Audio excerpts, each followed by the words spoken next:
mstari wa 46 kufika 47. Luc 24. Luka 24.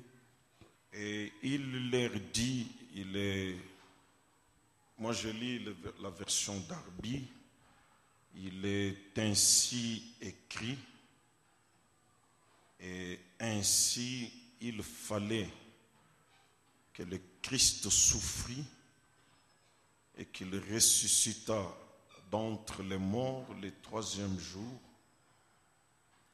et que la repentance et la rémission des péchés fissent prêcher en son nom à toutes les nations, en commençant par Jérusalem. Notre Père, notre Dieu,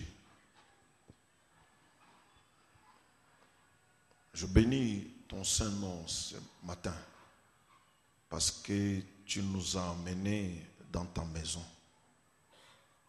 Nous voici rassemblés autour de la table du roi. Nous te prions maintenant, Seigneur, de briser le pain pour nous. Je ne vaux rien et je ne connais rien.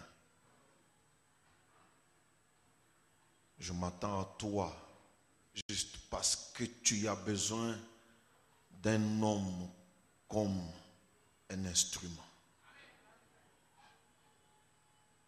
Oint tout l'auditoire de l'onction, de la gloire, de la Shekinah. Soumets tout esprit à toi pour ta propre gloire. Et laisse-nous t'admirer dans ta beauté messianique. Comme je te le dis toujours, Seigneur, tu es admirable. Tu ne parles pas comme les hommes. Tu parles comme Dieu. Seigneur, répands la puissance de ta résurrection pour délier les enchaînés, rendre libres tes enfants, briser les chaînes du diable de quelque forme que ce soit, et que nous puissions jouir de bénédictions attachées à la vigne épouse pour la gloire du Père, au nom de Jésus-Christ. Amen.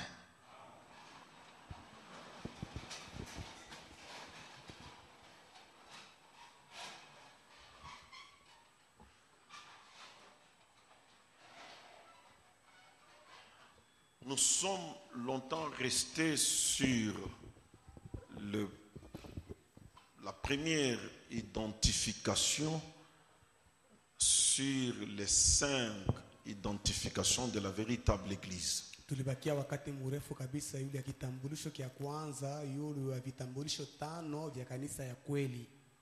On a vu tout ce temps qu'est-ce que l'Église du Seigneur Jésus-Christ. Wakati yote hii tulikuwa tukunaona kanisa ya Bwana Yesu Kristo ni nini?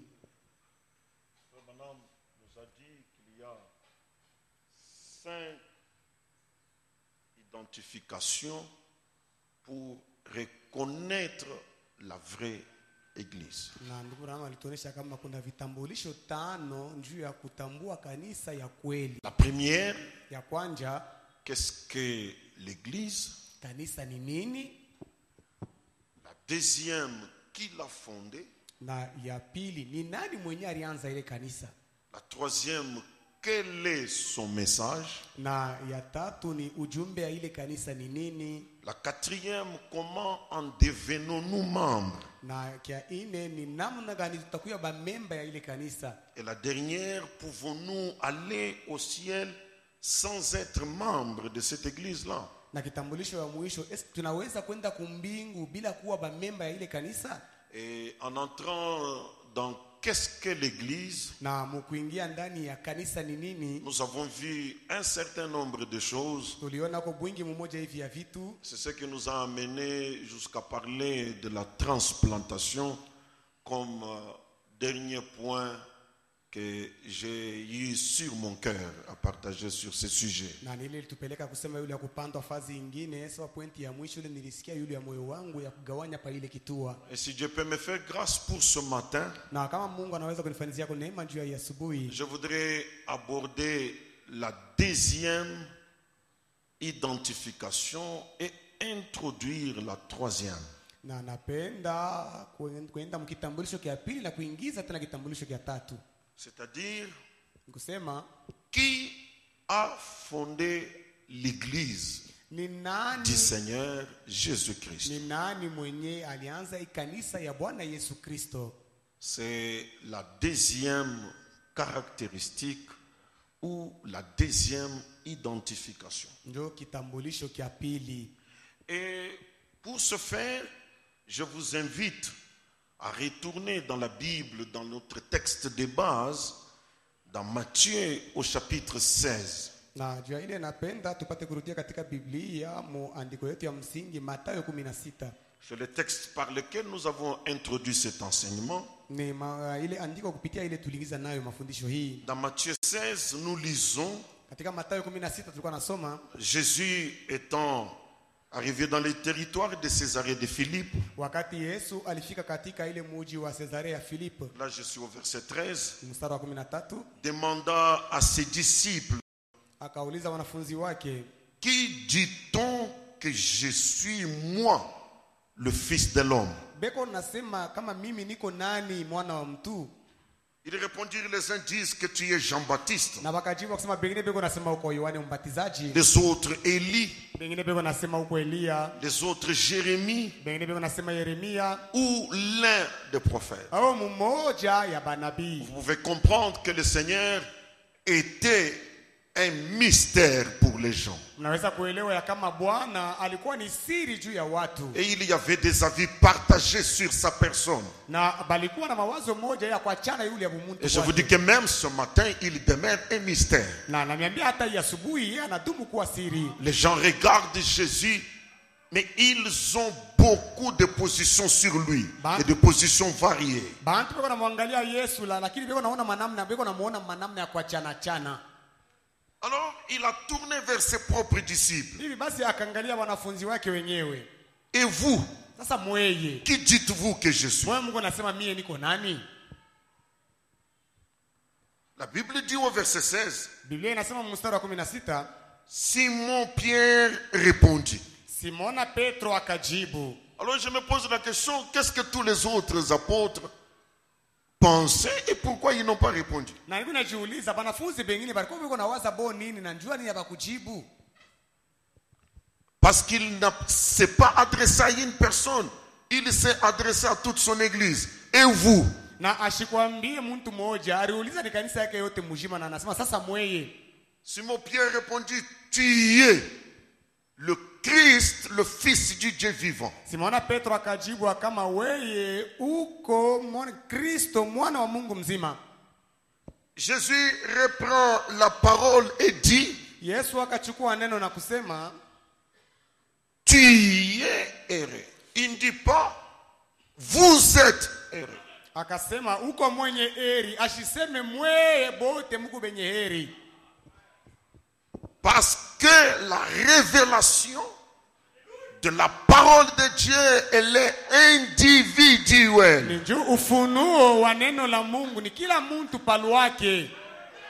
Laisse-moi te dire ce matin, Acha nikwambie hii asubuhi, tel que tu es là, paka vile uko pale, tu es une entité autonome uko mwenye kujikalia paluako, et Dieu peut traiter avec toi seulement. na Mungu anaweza kutenda paka na wewe C'est bure. pourquoi tu ne dois pas regarder à qui est à côté de toi. Ndio kwa maana haifai uangalie ni nani mwenye kwa pembeni yako. Dieu s'est révélé à Paul seul, Mungu alijifunulaka kwa Paulo peke alors yake qu'il était dans la compagnie avec les amis. wakati ile alikuwa anasindikizwa na marafiki. Dieu s'est révélé à Abraham seul, Mungu alijifunua kwa Abraham alors qu'il peke était yake assis au milieu de sa famille. wakati ile alikuwa shakikala katikati ya Dieu jamaa yake. peut se révéler à toi ce matin. Mungu anaweza kujifunula kwako hii asubuhi. Qu'est-ce que tu dois faire? Wewe utafanya nini? Regarde-le Umwangalie et écoute ce qu'il est en train de te dire. na ushikie vile kuna La kwambia. révélation est individuelle. Ufunuo ni kila mtu pale wake. Dieu peut Dieu se révéler à un homme Mungu anaweza kujifunua kwa mtu et ne pas se révéler à sa femme. na asijifunue kwa bibi yake. Jésus-Christ a dit, Yesu Kristo alisema des deux qui seront sur le lit, wawili watakuwa pa kitanda,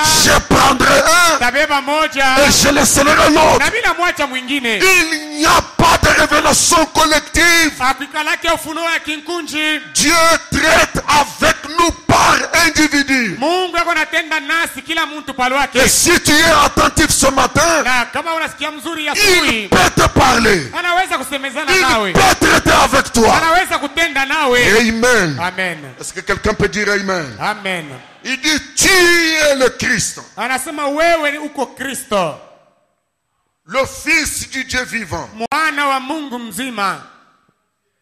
Jésus reprend la parole, lui dit, tu es heureux. Yesu akachukua neno na kusema wewe uko mwenye heri, Simon, fils de Jonas, Simona mwana wa Yona, car ce ne sont pas la chair et le sang kwani haiko nyama na damu qui t'ont révélé cela. ile ilikufunulia ile.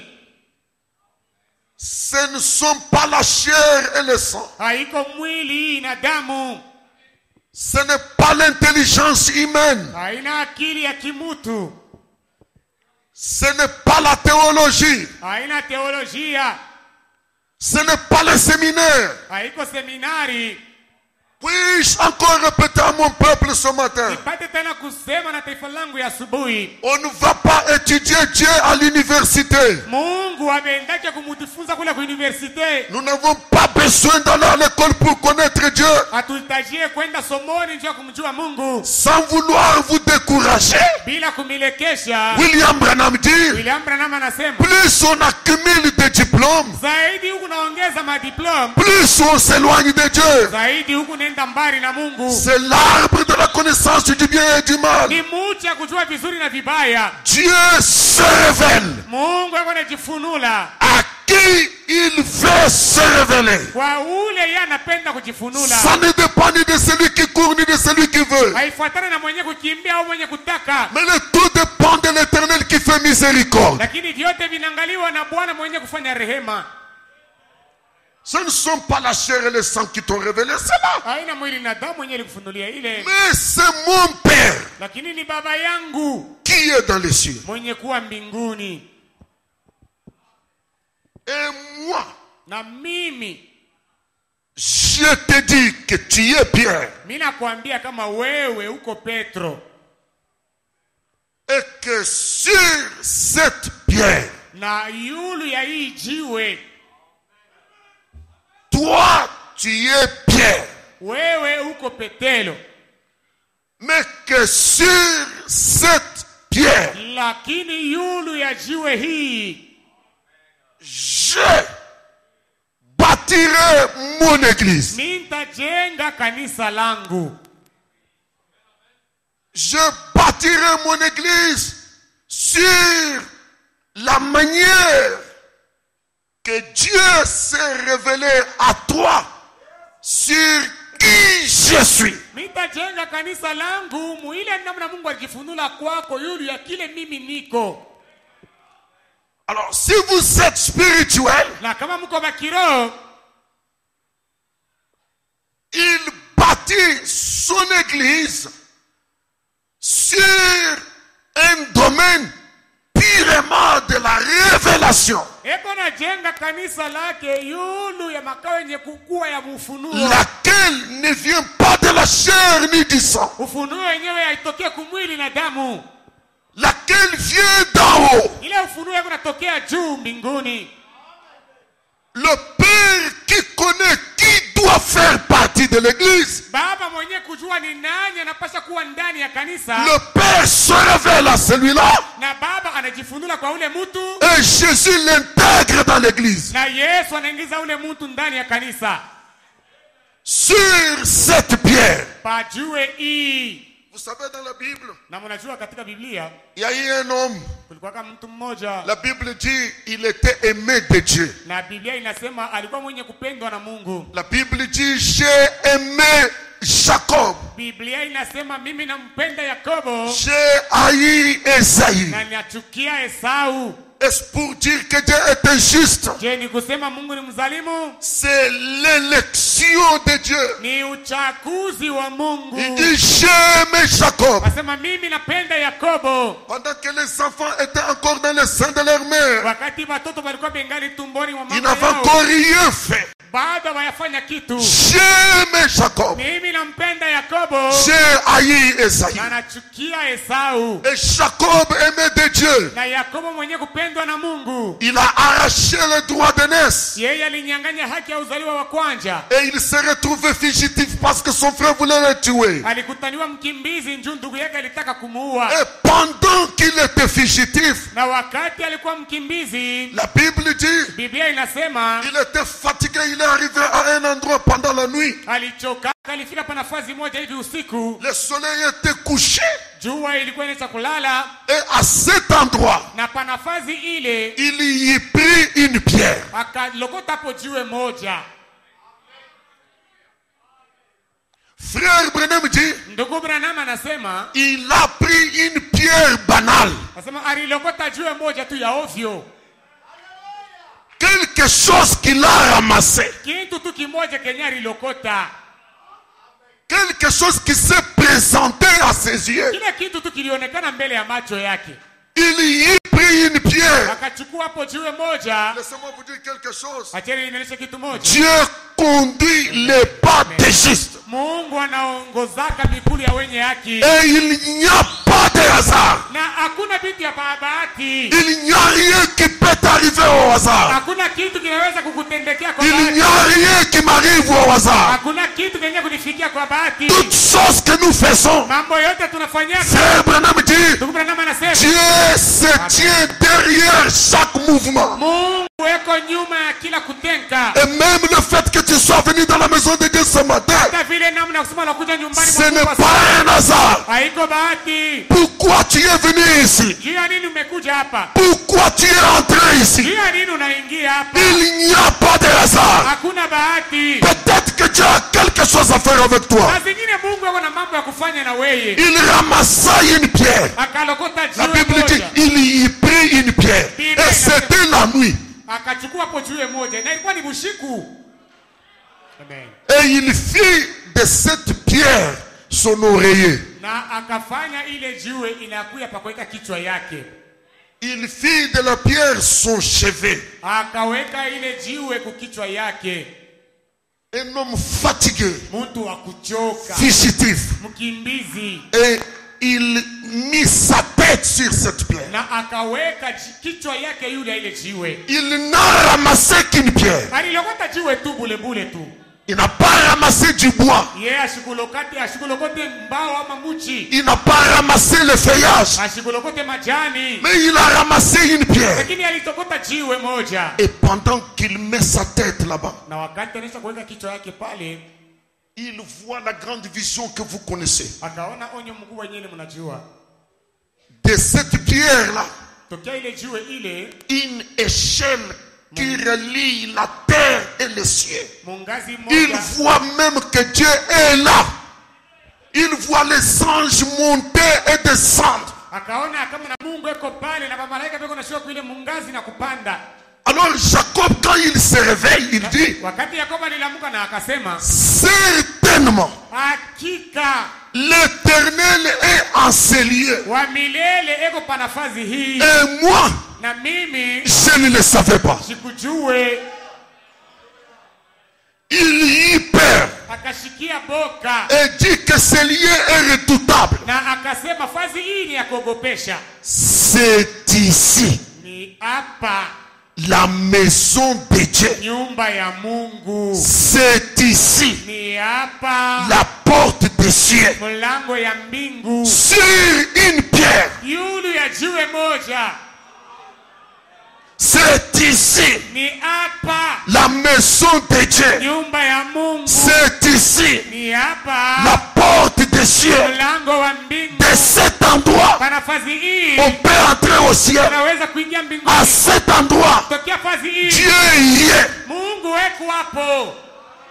Et il prend la pierre, na akachukua ile jiwe, la même pierre sur laquelle il a eu la révélation. paka ile jiwe moja moja yule alipata ufunuo hili. Il oint la pierre de l'huile. Akaipakala mafuta ile jiwe. J'ai compris que quand il était fugitif là, il avait l'huile avec lui. Anaelewa kama pale alikuwa mkimbizi pale, alikuwa anatembea na mafuta. Amen. Il y verse l'huile. Akamwanga po mafuta. Il en fait un monument. Na akaifanya inakuwa kikumbusho. Frère Branham dit, ndugu Branham anasema, c'est là que Bethel fut fondée. Ndio pale Bethel ilifaniwaka. Amen. La maison de Dieu. Nyumba ya Mungu. Sur une pierre. Yulu ya jiwe. Il a découvert que c'est ici la maison de Dieu. Et Jésus dit, sur cette pierre, je bâtirai mon église. Na Yesu akasema yule ya mwamba hii itajenga kanisa langu. Frère Branham dit, ndugu Branham anasema, les grands hommes de ce monde, bantu bakubwa ba dunia hii, ils emportent cette pierre-là partout. Banabebaka ile jiwe beko nenda nayo fuashi yote. C'est ce qu'il dit dans les esprits séducteurs. Les gens font tout pour détacher un morceau de cette pierre-là. Et tous les rois du monde sont intronisés, assis sur le morceau de cette pierre-là. Bantu wanafanya nguvu ya kubeba kupata ataka kipande katoka ka ile jiwe na bafalme bote ba hii dunia beko rebengiza mu ufalme basha kuikala paka ka jiwe. Jusqu'aujourd'hui, elle est toujours le trône de Scone ou la pierre d'intronisation. Durama anasema kufika na leo ile jiwe iko paka jiwe ya kuingizana mu ufalme. Ils portent cette pierre partout, ils intronisent les rois au-dessus de cette pierre. Beko napeleka ile jiwe fazi yote na kuingiza wafalme ndani ya ufalme wao kupitia ile jiwe. Juste une pierre banale. Jiwe tu moja hivi ya bulebule mais ya ovyo. elle incarnait tout un mystère. Lakini ndani yake mulikuwa siri mzima. C'est ici la maison de Dieu. Ni hapa nyumba ya Mungu. C'est ici la porte des cieux. Ni hapa penye kwa mlango ya mbingu. Alors, si vous comprenez bien, hivi basi kama mnaelewa mzuri, la maison de Dieu, nyumba ya Mungu, c'est un mystère. Ni siri.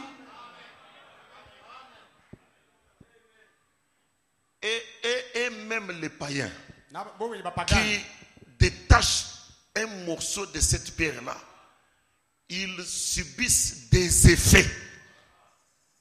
Ils reçoivent un pouvoir qui leur permet de régner. Et ils ne veulent pas que tout le monde y touche. C'est pour des rois. Je me suis dit, si l'église peut capter ces choses, si nous entrons dans l'église de Jésus-Christ, qui est bâtie sur la pierre, nous devenons spirituellement des rois. Et c'est pour cela que Jésus a dit, même les portes de l'enfer ne prévaudront pas contre cette église. Parce que c'est une église bâtie sur la révélation. Et il est aussi clair dans les Écritures qu'il fait de nous des rois et des sacrificateurs. Donc l'église est un mystère. Ce n'est pas un petit quelque chose. Tu ne peux pas faire partie de l'église de Jésus-Christ et ne pas retourner à Genèse 1. Quand Dieu a créé l'homme, il l'a créé Dieu. Il l'a créé roi. Il l'a créé dominateur. Il l'a créé pour régner. Et cet homme-là, ce n'était pas la chair. Amen. Ce n'est ni la chair ni le sang qui te révèle cette chose. Mais c'est mon Père qui est dans le ciel. Pardonnez-moi, Église. Nous ne pouvons pas être membres du corps de Christ et manquer d'être mystique. Amen. On ne peut pas être dans le corps de Christ, faire partie de la maison de Dieu et être un homme ordinaire, être un homme charnel.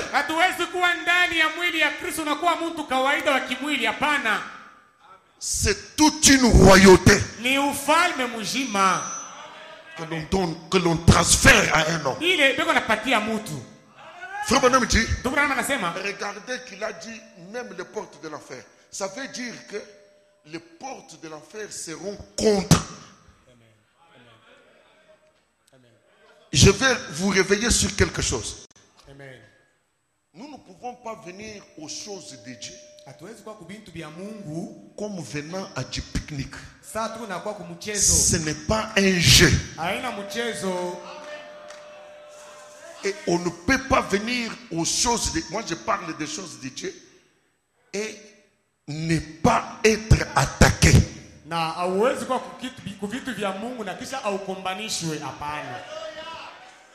La preuve que tu es accroché à une chose vraie qui vient de Dieu, tu dois être combattu par l'enfer.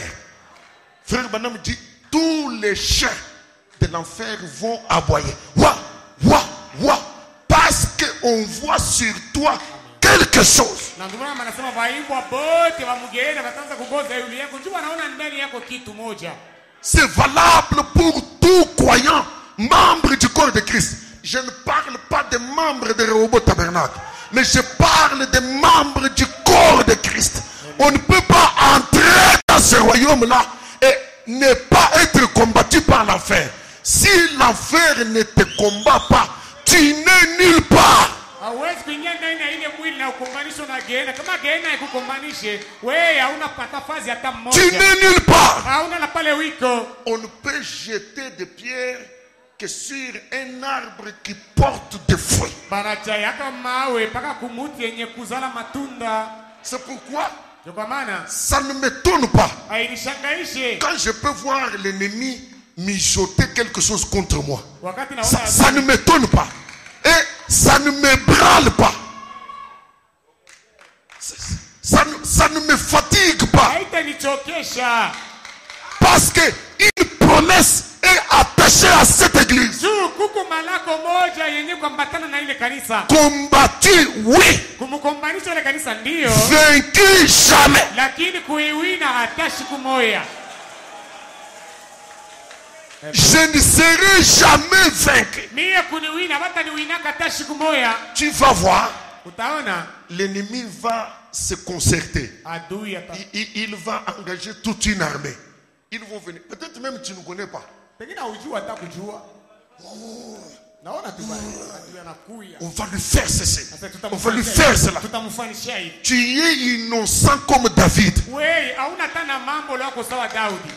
Tu ne fais que danser, Unacheza tu lwako glorifier Dieu, na kumtukuza Mungu, sauter, kuruka dire Alléluia. na kusema haleluya. Un innocent. Mtu wa show mambo Et le coup de Saïl avait échoué. na kule kupigwa kwa Saulo kulishindwa. Et je te dis, Na anakuambia de la même manière que Saïl avait échoué pour combattre David, namna ile Saulo alishindwa kumkomesha Daudi. tes ennemis échoueront. Maadui yako Parce watashindwa. que Juu tu es connecté à une chose du ciel. wewe umeunganishwa kwa kitu cha mbingu. Amen. Amen. Vous comprenez les hommes du monde, les païens, comprennent que si Jacob, de cette pierre, il a contacté le ciel, si nous prenons un morceau de cette pierre, nous serons des rois sur cette terre. Et on va régner sur les gens. Et ils le font. Et on a tombé qu'on a cariboué. Quand on les met roi, on les met sur cette pierre-là. Wakati wanamweka mfalme pakale kajiwe kale. Et vous savez, Jésus est né où? Na mnajua Yesu alizalikiwa wapi? Jésus est né où? Yesu alizalikiwa wapi? Je me sais, mais Jésus est né où? À où? Ah. Jésus est né où? Il n'est pas né à Jérusalem. La royauté est attachée à ça. Ufalme umeambatana na kile na ile jiwe. Frère Branham dit, quand vous voyez le diable faire quelque chose, sachez qu'il est en train de copier. Duramba anasema kama mnamuona shetani ufanya kitu, jiwe nasema wanafuatilisha. Alléluia. Amen. Je suis heureux ce matin. Niko mwenye heri asubuhi ya leo. Quelles que soient les attaques du diable, Hata kama shetani ananicombanisha namna gani, il a déjà échoué. anaisha kutangulia kushindwa. Et il échouera toujours. Na kila mara Si je suis membre du corps de Christ. kama mimi niko memba wa mwili ya Et Kristo, je suis heureux d'être attaqué. na niko mwenye heri kukombanishwa. Je suis heureux. Niko mwenye heri. Quand le diable m'attaque, Wakati shetani c'est un ananikombanisha, signe que je suis fils de Dieu. ni alama ya kuonesha kama niko mwana wa Mungu. Est-ce que quelqu'un peut dire amen? Amen. Si toi tu n'as pas des attaques, Kama wewe hawakukombanishe, tu n'es pas de ma famille. hauna wa mjamaa Ce yako. matin, Asubuhi ya je n'ai leo pas besoin d'un pleurnichard, nihitajie mtu wa d'un kuriaria, plaintif. wa kuriaria. Je vois des attaques, je vois ceci, je vois cela. Ni unaona hii. Vois-les, Ubione. sois attaqué. Akukombanishe. C'est un signe que tu es fils de Dieu. Ni alama ya kusema Mais tu as la promesse. lakini huku na malako Tu ne seras jamais vaincu. abata kuinaka hata mara moja, Jamais. hata siku moja. Amen. Jamais vaincu. Hata siku moja.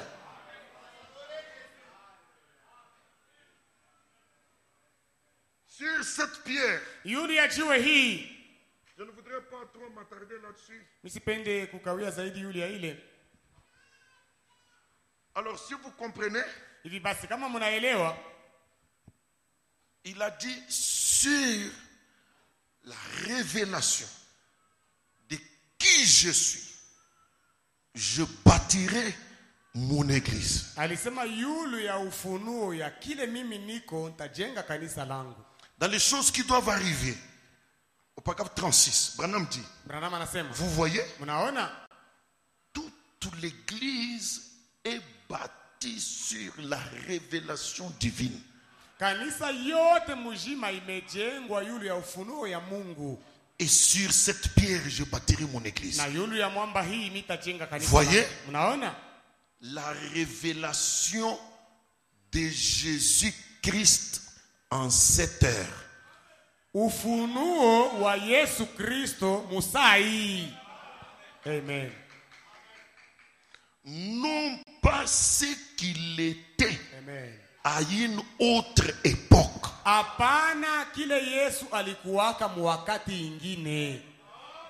Amen. Mais ce qu'il est maintenant. Lakini kile Yesu eko leo. La Bible nous dit que Biblia inatuonesha kama elle grandit kanisa iko nanenepa jusqu'à sa pleine stature dans l'épouse. iko nanenepa kufika na kuenea mkipimo yake ndani ya bibi harusi. C'est-à-dire la révélation de Jésus-Christ. Nikusema ufunuo wa Yesu Kristo Aujourd'hui, leo nous n'allons pas chercher qui est Jésus comme à l'époque. hatuwezi kutafuta kujua Yesu ni nani sawa wakati ya zamani. Le même Jésus là Ule Yesu moja moja ule est en train de faire quelque chose aujourd'hui. eko nenda na kufanya kitu kimoja Et leo. au jour d'aujourd'hui, Na siku ya leo hii la révélation de Jésus ufunuo wa Yesu atteint la pleine stature unafika mkipimo cha kuenea dans l'épouse. ndani ya bibi harusi. Si tu reconnais Kama wewe unatambua ce que Jésus-Christ est dans l'épouse, kile Yesu Kristo eko ndani ya bibi harusi, tu as la révélation uko na ufunuo de qui est Jésus-Christ aujourd'hui. ya kile Yesu Kristo eko Et leo. cette église-là, Na kanisa ile les portes de l'enfer milango ya Gehenna ne prévaudront pas contre elle. haiwezi kushinda ile. Je vous dis, dans cet âge, Na niambia mwi kizazi au travers de l'épouse, kupitia bibi harusi, celui qui était l'alpha ule alikuwaka alfa est devenu l'oméga. amekuja omega. Le même Jésus, Yesu ule moja moja tel qu'il était dans sa forme masculine, mpaka vile alikuwaka mwanaume. le même Jésus, Yesu ule moja moja aujourd'hui, leo en pleine stature, mwenye katika kipimo cha kuenea, en pleine stature. mwenye kukomea kabisa. Je dis bien, Jésus plein. Nasema Yesu wa kuyala. Je dis bien, Jésus sans mesure. Yesu asio kipimo. Jésus full. Yesu wa kuyala. Mais Lakini dans l'épouse. ndani ya bibi harusi. C'est là la révélation de qui est Jésus aujourd'hui. Ndio ufunuo ya Yesu ni nani leo. Est-ce qu'il y a quelqu'un qui peut dire amen? Amen. Je répète. Narudiamo. Frère Branham dit, Ndugu Branham anasema, je l'ai voilé nile toutes ces années, tous ces temps. Je l'ai voilé. wakati yote Même quand Branham allait à la chasse, je l'ai voilé. hata wakati Branham Même quand il péchait, je l'ai voilé. Toutes ces années. C'est pourquoi à la naissance de Branham, lui-même est venu. ndio kwa maana mkusanyiko kwa Branham yeye moyo alikuya. Je répète pour Rehoboth Tabernacle. Narudiamo tena juu ya Rehoboth. Il n'entrait pas et sortait. Asikuanzeke kuingia na kutoka. Non! Hapana. Je l'ai voilé. Je répète, je l'ai voilé. Ilimfunika. Aujourd'hui, Leo Jéhovah, Yehova Elohim le fort, Elohim mwenye nguvu s'habillait en cravate sous la forme de l'épouse. alianza kuvala kravati mumfano ya bibi harusi.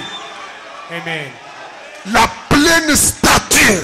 Ile kipimo cha kuyala.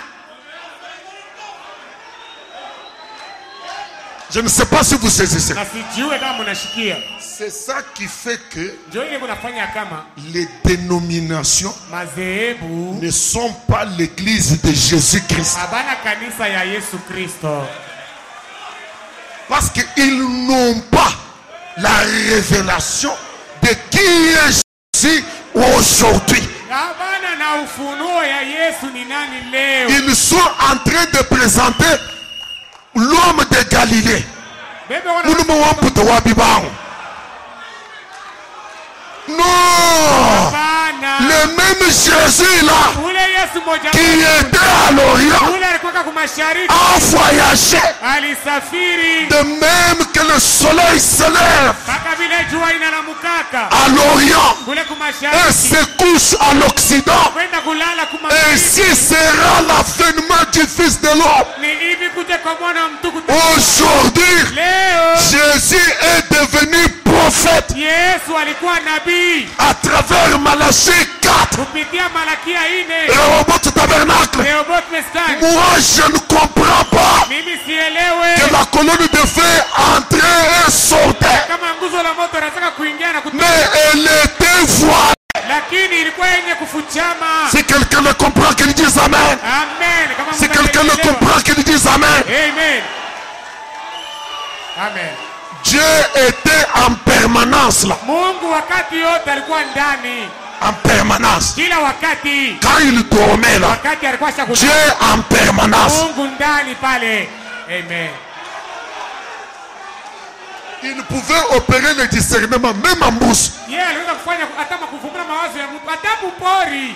Dieu était là. Mungu alikuwa ndani. Est-ce que vous saisissez les choses que je dis? Unasikia vitu vile ninavyohubiri? La vigne épouse, sa caractéristique, c'est la présence infaillible du Seigneur Jésus-Christ. Maisha ya bibi harusi kitambulisho chake ni ule uwapo wasio kukosa wa Bwana Yesu Kristo. J'espère que je parle au peuple qui écoute ces choses. Natumainia kama ninasema na watu wenye kushikia hivi vitu. Et quand on en a la révélation, Wakati huku na ile ufunuo, on fait partie de l'église. huko ndani ya kanisa. J'ai déjà expliqué dans cette église. Mimi nataka kufuatilia kanisani huko. Comprenez-moi bien. Mnielewe mzuri. Quand frère Branham parle de l'église de la Odyssée, Wakati ndugu Branham anasema juu ya kanisa la Laodikia, ce n'est pas l'épouse. haini ni harusi. Amen. L'église de la Odyssée, Kanisa ya Laodikia c'est le conseil mondial des églises. ni kusanyiko ya makanisa ya dunia mzima. C'est eux qui représentent l'Égypte aujourd'hui. Bonjo benye kubeba fasi. Ce n'est pas l'épouse. Haina bibi harusi. Amen. Nous avons le sang. Sisi tuko na damu. Le sang de Jésus. Damu ya Yesu. Qu'est-ce que le sang? Damu ni nini? Frère Branham dit, Ndugu Branham anasema le message de l'heure dans laquelle vous vivez, C'est ça le sang de Jésus-Christ aujourd'hui. Ujumbe ya wakati mule mko naishi ndio damu ya Yesu Kristo leo. Donc nous ne faisons pas partie de l'église de Laodicée. Sisi hatuna mkanisa la Laodikia. Nous sommes membres de l'épouse. Tuko memba ya bibi harusi. Et Jésus est connecté à ça. Na Yesu ameshaunganishwa kuile. Amen.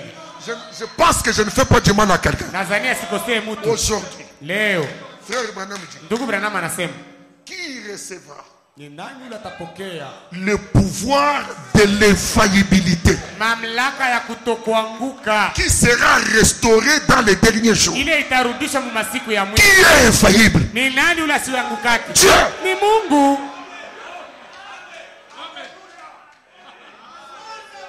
Il y a vraiment une différence entre ce message et le reste de toutes ces églises. Kweli kuna achanisho katikati ya hii ujumbe na hii makanisa mengine yanabakia. Comme le pasteur le disait là. Ile pastor alikuwa anaisema, Et ce sont des femmes bo ni banamuke qui cherchent à porter le nom. bale biko natafuta babebe tu njina ya Bwana, Mais cet homme-là lakini yeye ule a une femme eko na bibi qu'il aime. ule yeye anapenda. Amen. Amen. Amen. Amen.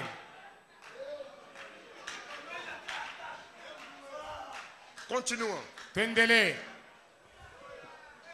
Sur cette pierre, Yulu ya mwamba hii. j'espère que j'ai l'église avec moi. Natumainia kanisa iko pamoja nami. Sur cette pierre, je bâtirai mon église. Yulu ya mwamba hii itajenga kanisa langu. Sur la révélation de Jésus-Christ en cette heure. Yulu ya ufunuo wa Yesu Kristo musaa hii. Parce que Jésus-Christ est le même hier, aujourd'hui et pour toujours. Juu Yesu Kristo ni moja moja jana, leo na lote. Frère Branham dit, même dans les moindres détails, Ndugu Branham anasema hata mtu vipande tutoko tote sauf kutoshako le corps physique. mwili hii. Amen.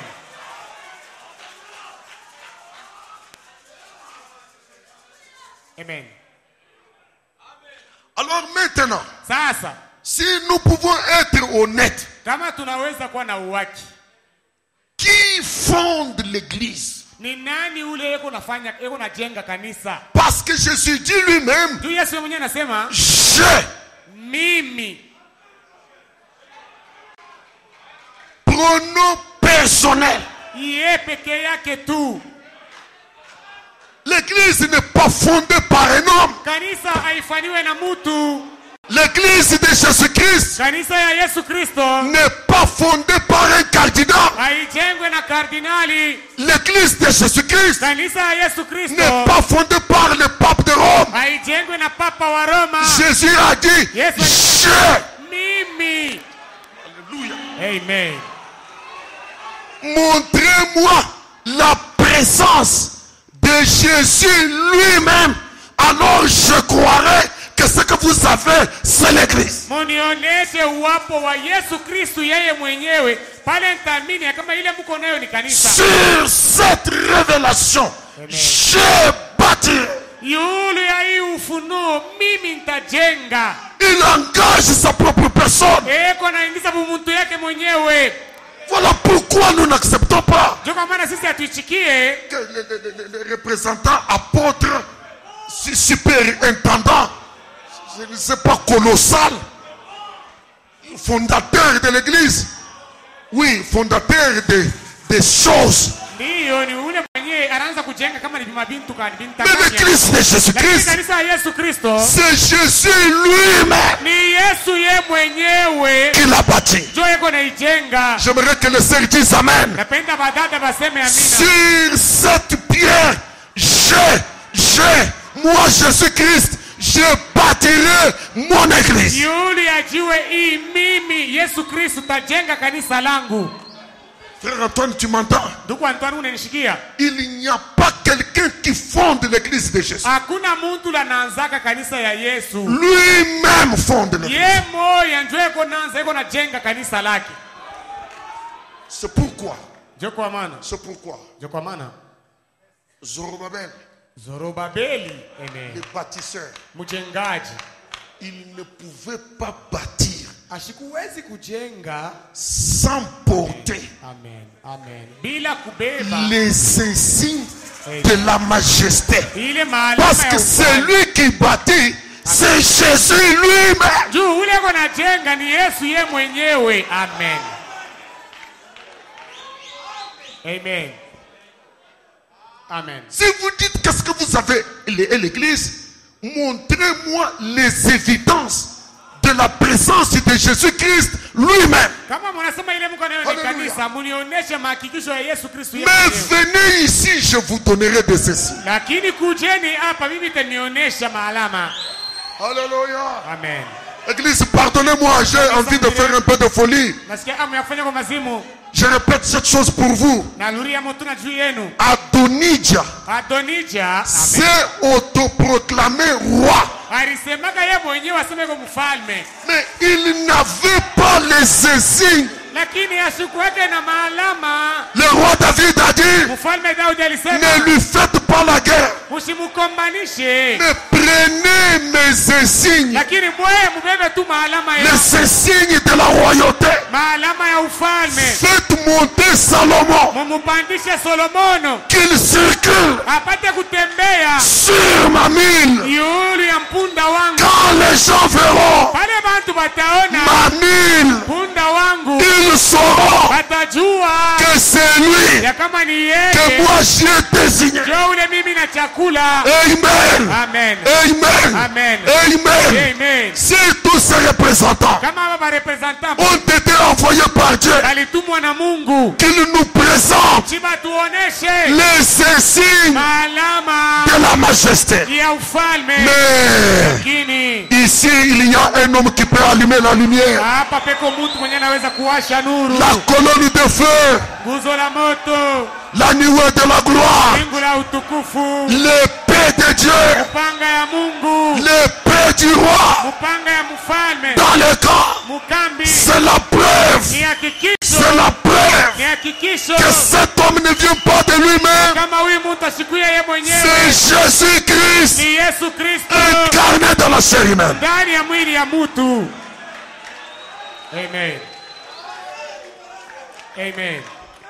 Vous devez connaître ces choses et être assis dans ces choses. Munapasha kujua hivi vitu na muonesha kuikala mzuri ndani ya hivi vitu. Il y a la différence entre l'église du message et n'importe quoi. Kuko achanisho katikati ya kanisa ya ujumbe na ile mimantakanya. Je ne veux pas faire du mal à quelqu'un. Sipende kukosea mtu. Je vous dis, Namiambia là où il y a la colonne de feu, penye kuwa nguzo la moto là où il y a le sang, na pale peko damu, même si Balaam vient hata kama Balamu anakuya et il pointe nos fautes, na anashonta mankosa yetu. Amen.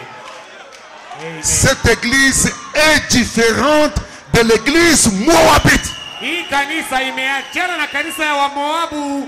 Balaam était très sûr qu'il allait maudire Balamu alikuwa anahakikisha kabisa kusema atafinga, en présentant le côté faible. mkuonesha maudhaifu. Mais quand il s'est retiré, Lakini wakati alinda pembeni, oracle de l'Éternel, tangazo la Bwana, toi le roi Balak, wewe mfalme Balaki, écoute Balaam le prophète de Dieu. sikia Balamu nabii wa Mungu, Il a mis des paroles sur ma bouche. ameweka maneno kinywani mwangu. Ce peuple, Hapa bantu je le vois du haut des collines, na baona kunchongo ya milima, du sommet des rochers. kule kunchongo ya miamba. C'est un peuple à part Ni watu wenye kujikalia qui paluao, a sa demeure à part. wenye kuwa na makao paluao. Qui maudira Ni nani ula talaani quand Dieu bénit? wakati Mungu yeye anabariki? Qui maudira? Ni nani Et atalaani? je vous dis ce matin, Ananiambia ya asubuhi, aucune malédiction hakuna laana hata moja, de quelque source que ce soit hata kama inatokea wapi, n'aura pas d'effet. haitatenda. À cause de Kwa quoi? ajili ya nini? Les insignes. Maalama. Alléluia. Amen. Amen. Alléluia. Amen. Les insignes de la majesté. Alama ya ufalme, La colonne de feu. nguzo la moto. C'est pour cela que nous avons cette photo ici. Ndio kwa maana tuko na hii picha hapa, Nous présentons tuko naonesha les insignes maalama de la majesté. ya ufalme. La colonne de feu, Nguzo la moto c'est le voile de la plénitude de Dieu. ile ni ni pazia ya utele La nuée de la gloire. wingu la utukufu C'est Christ lui-même. ni Kristo yeye Et mwenyewe nous savons le message na tuko na ujumbe qui est l'épée du roi. yenye kwa mpanga Le sang de Jésus-Christ. damu ya Yesu Kristo. Qui me condamnera? Nani atanihukumu? Amen.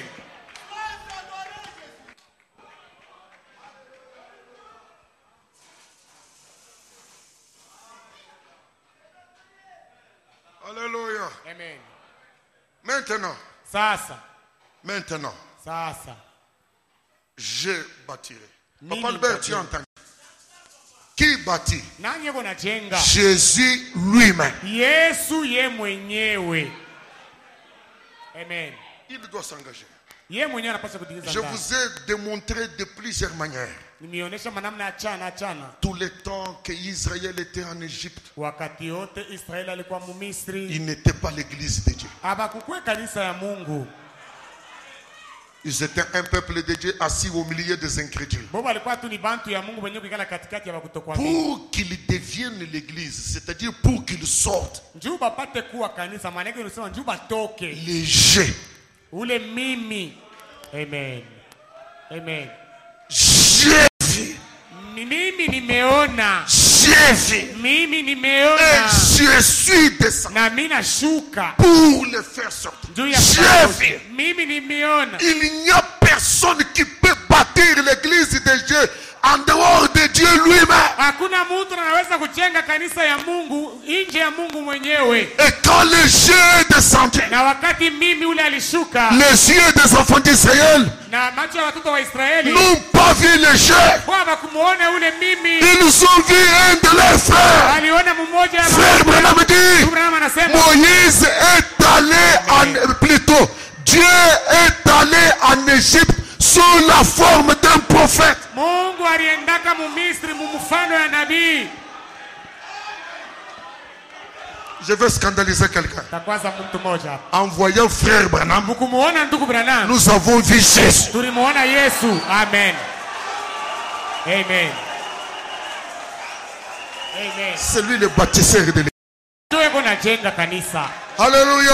Amen. J'ai envie de prêcher un tout petit peu. Kiama ya kuhubiri kidogo. Écoutez, Kieni, je bâtirai mon église. nitajenga kanisa langu. N'est-ce pas que Paul dit, Je Paulo anasema quand Abraham est sorti, wakati Abrahamu alitoka il était à la recherche d'une cité alikuwa yuko natafuta muji mmoja, dont l'architecte ile muji mwenye et alijenga le constructeur na ule alitunga na kuijenga était Dieu lui-même. ilikuwa ni Mungu Si mwenyewe. c'est la vérité que quelqu'un dise Amen, Kama ni ukweli mtu aseme il amina. était devenu errant Alikuwa à la kuwayawaya recherche d'une cité. mwenye kutafutisha muji Et moja. frère Branham dit, Na ndugu Branham anasema quelle est cette cité ni muji kani que ile Abraham recherche? ile Abrahamu alikuwa anatafuta? Quelle est cette cité Ni muji kani dont l'architecte ile mwenye et alitunga le constructeur, na kuijenga c'est Dieu ni lui-même? Mungu yeye mwenyewe. Frère Branham dit, Ndugu Branham c'est anasema la nouvelle Jérusalem. ni Yerusalema mpya. Et en parlant de la nouvelle Jérusalem, Na mkusema juu ya Yerusalema je vous mpya ramène à Apocalypse 21. peleka Kufunuo 21. J'ai vu Nimeona descendre d'auprès de Dieu kushuka toka kwa Mungu une ville, muji mmoja, la nouvelle Jérusalem, Yerusalema mpya qui se paraît comme une épouse yenye ilijipamba kama bibi harusi, se part pour son époux. anajipambaka juu ya bwana La yake. nouvelle Jérusalem, Yerusalema c'est mpya l'épouse. ni bibi Et harusi, l'épouse, na bibi c'est harusi l'église de Jésus-Christ lui-même. ni kanisa ya Yesu Kristo yeye Et qui mwenyewe. est l'architecte? Na ni nani Qui mwenyewe est le constructeur? aliitunga na kuijenga? Dieu lui-même. Ni Mungu yeye mwenyewe. Alléluia. Amen. Alléluia. Amen. C'est pourquoi David, Ndio kwa maana Daudi sous l'inspiration, chini ya uongozi ya il a Roho commencé à chanter les psaumes. akaanza kuimba mazaburi, Il a dit, le Seigneur akasema Bwana s'éveilla akalamuka comme un héros sawa mshujaa qui vita a été subjugué par le vent. mwenyewe ule anachamuka kuamshwa na mvinyo. Il a refoulé la tente de Joseph. Yeye amesukuma mbali ile hema ya Yusufu. Il est allé jusque dans la tribu de Juda. Akaenda kufika na kabila ya Yuda. Sur la montagne de Sion. Pa mulima ya Sayuni. Où il a bâti son sanctuaire. Pale penye alijenga hekalu yake. Qui bâtit le sanctuaire de Dieu? Ni nani yeko na jenga hekalu ya Mungu? Dieu lui-même. Mungu yeye mwenyewe. C'est Dieu lui-même. Ni Mungu yeye mwenyewe. Mais maintenant, Sasa. je voudrais vous rattraper un tout petit peu. Napenda kwa mbele mtucho kidogo. La Bible dit, Biblia inasema, celui qui construit une maison ule eko na jenga nyumba a plus d'honneur que la maison. eko na heshima mingi kushindia nyumba ile. Amen. Est-ce que vous connaissez celui qui construit la maison? Je, mnamjua mwenye kujenga nyumba? J'ai Ni ule mimi, Elohim le fort, Elohim mwenye nguvu, le Seigneur Jésus-Christ. Bwana Yesu Kristo. Je bâtirai mon église, Najenga kanisa, je construirai ma maison. najenga nyumba yangu. C'est ici la maison de Ni l'Éternel. hapa nyumba la Bwana. Alors lui qui construit la maison, Basi yeye mwenye kujenga nyumba il a plus d'honneur eko na heshima mingi que la maison. kushindia nyumba. Est-ce que vous dites Amen? Je, C'est mnasema la raison pour laquelle kwa sababu wenye ambaye Jésus Yesu reste l'unique nom eko inabaki jina mmoja que nous chantons, ile tuko naimba, que nous glorifions, ile tuko natukuza, que nous élevons, ile tuko napandisha, que nous honorons. ile tunaheshimu. Est-ce que l'Église peut donner l'acclamation à Jésus-Christ? Amen.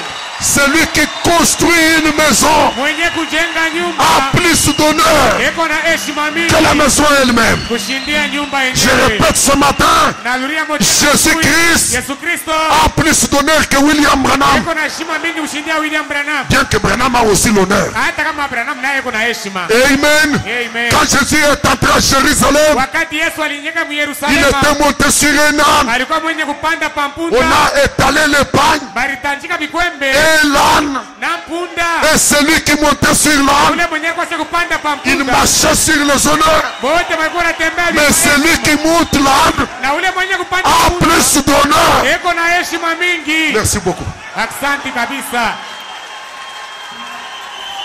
Amen.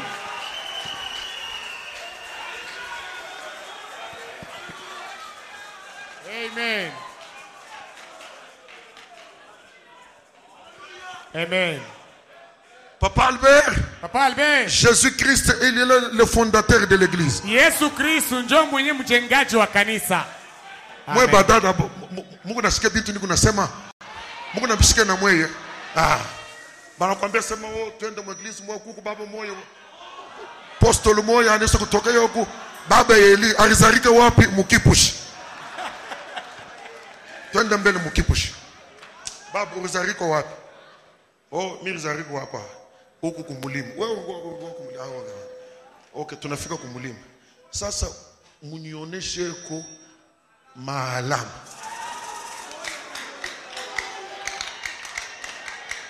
Huku bintu bile biku na mshinjikisha Bwana wetu Yesu Kristo.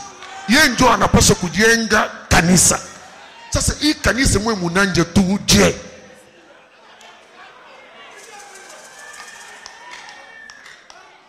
No, munaona pale mirendaka kukawama. Hakuna mambo akawama.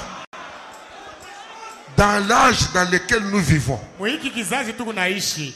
le soleil a déjà marché Amen. depuis l'est jusqu'à l'ouest. Jua inaisha Sasa kutembea ouest aikalake mu Afrique. L'ouest c'est aux États-Unis. magharibi ni kule kwa Amerika. Muna bisikia?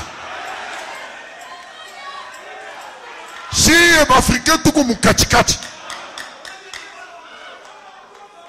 Mais les mêmes signes qu'on a vu à l'Orient, Maalama moja moja ile tuliona kwa mashariki. tunapaswa kuiona ku ouest.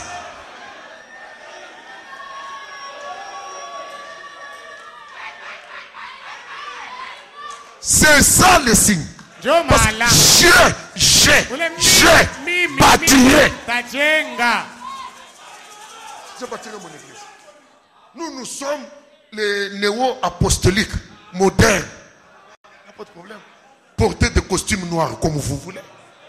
Problème, nous voulons voir les signes. Mambo shetu tunapenda kuona maalama. Amen. Branham s'est tenu devant plusieurs dénominations. Branham alisimamaka mbele ya madhehebu ya mingi Avec les musulmans, na Waislamu avec un aveugle. na kipofu moya pale. Si vos dieux Asema kama miungu yenu sont Dieu, ni ba Mungu qu'il recouvre la vie de cet homme. ba mulurishie huyu mtu macho. Mont Carmel, Ile ilikuwa ni mlima Karmeli. Kimya.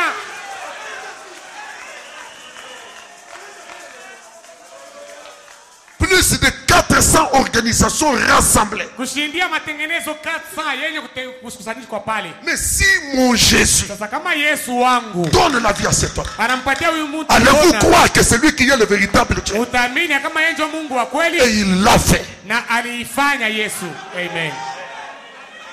Donc, mon apostle Kouyo et Bibintu.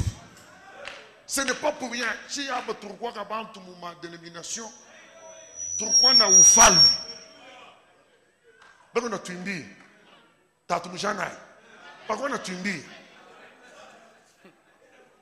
Mais quand cette lumière est venue, Wakati nuru hii ilikuja, frère Banamji, ndugu Branham anasema on peut allumer des lumières ici. banaweza kuhakisha mwangaza huko Avec une grande intensité. yenye kuwa na uwezo mkubwa. Mais quand le roi de la lumière Lakini wakati mfalme wa s'élève, analamuka tu, toutes les autres lumières hii manuru yote perdent l'éclat. inapoteza kuangaza, Ça doit perdre l'éclat. inapaswa kupoteza kuangaza.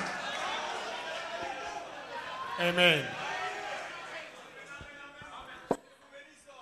Mettez-vous, mounachke bien ça. Mishi aishi. Nugu paka na mwe. Amen. Hivi munashimama mushikali. Hivi munisha kuikala mutashimama.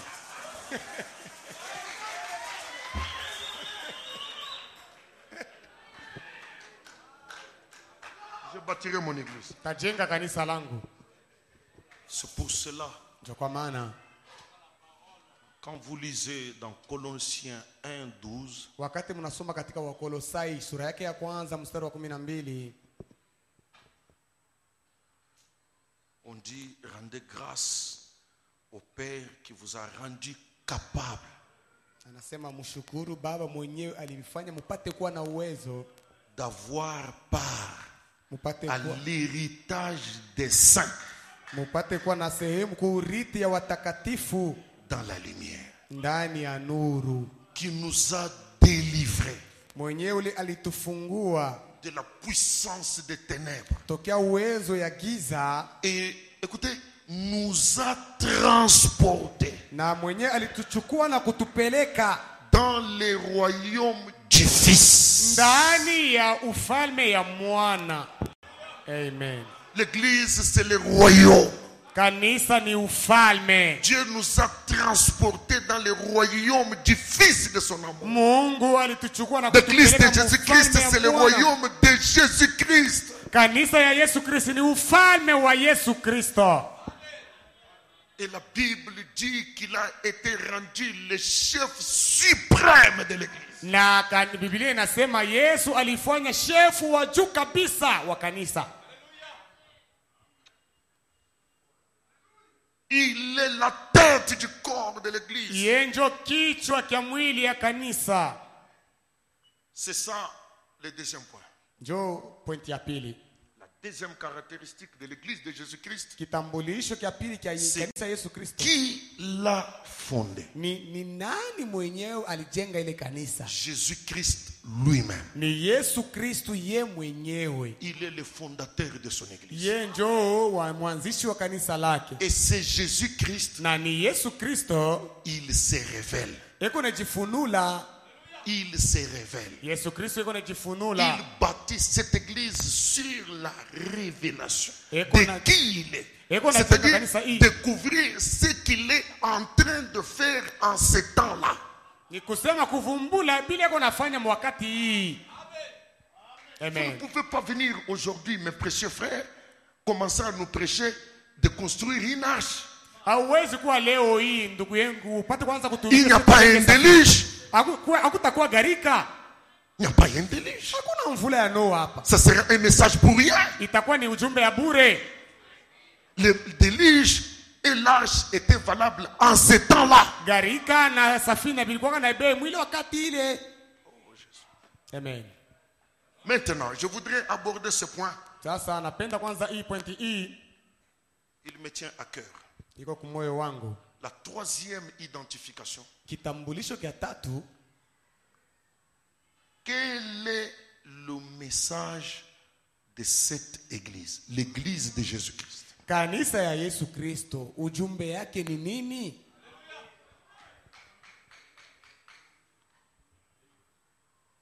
Frère Branham dit dans les 5 identifications pour 86, je désire maintenant découvrir kuvumbula quel est le message de cette église. Ujumbe ya hii kanisa ni nini? Le message, plutôt l'église de Jésus-Christ a un message. Kanisa ya Yesu Kristo iko na ujumbe moja.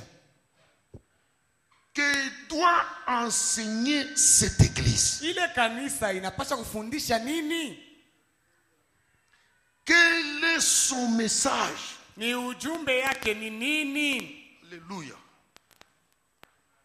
Branham dit, Branham anasema le premier message que je crois que cette église, le corps mystique, Ujumbe wa kwanza ile mimi naaminia ya kama hii kanisa, hii mwili yasiyokuonekana ya Yesu Kristo enseignera, ile ujumbe tafundisha sera itakuwa la repentance. kutubu. Amen. J'attends que vous disiez Amen. Amen. Amen. Amen. Frère Branham dit, Ndugu Branham anasema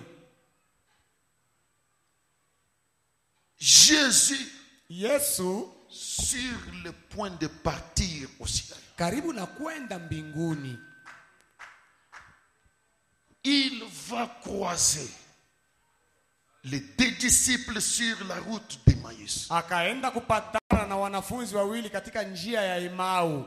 Les disciples n'ont pas reconnu Jésus 3 jours après. Ba mtume hawakumvumbula tena Yesu masiku 3 kisha yake. Vous êtes avec moi? Mko pamoja nami? Jésus commence à les renseigner, Yesu akaanza kubafundisha. répétant la prophétie, prophétie kusimulia après unabii, prophétie, unabii. prophétie après prophétie.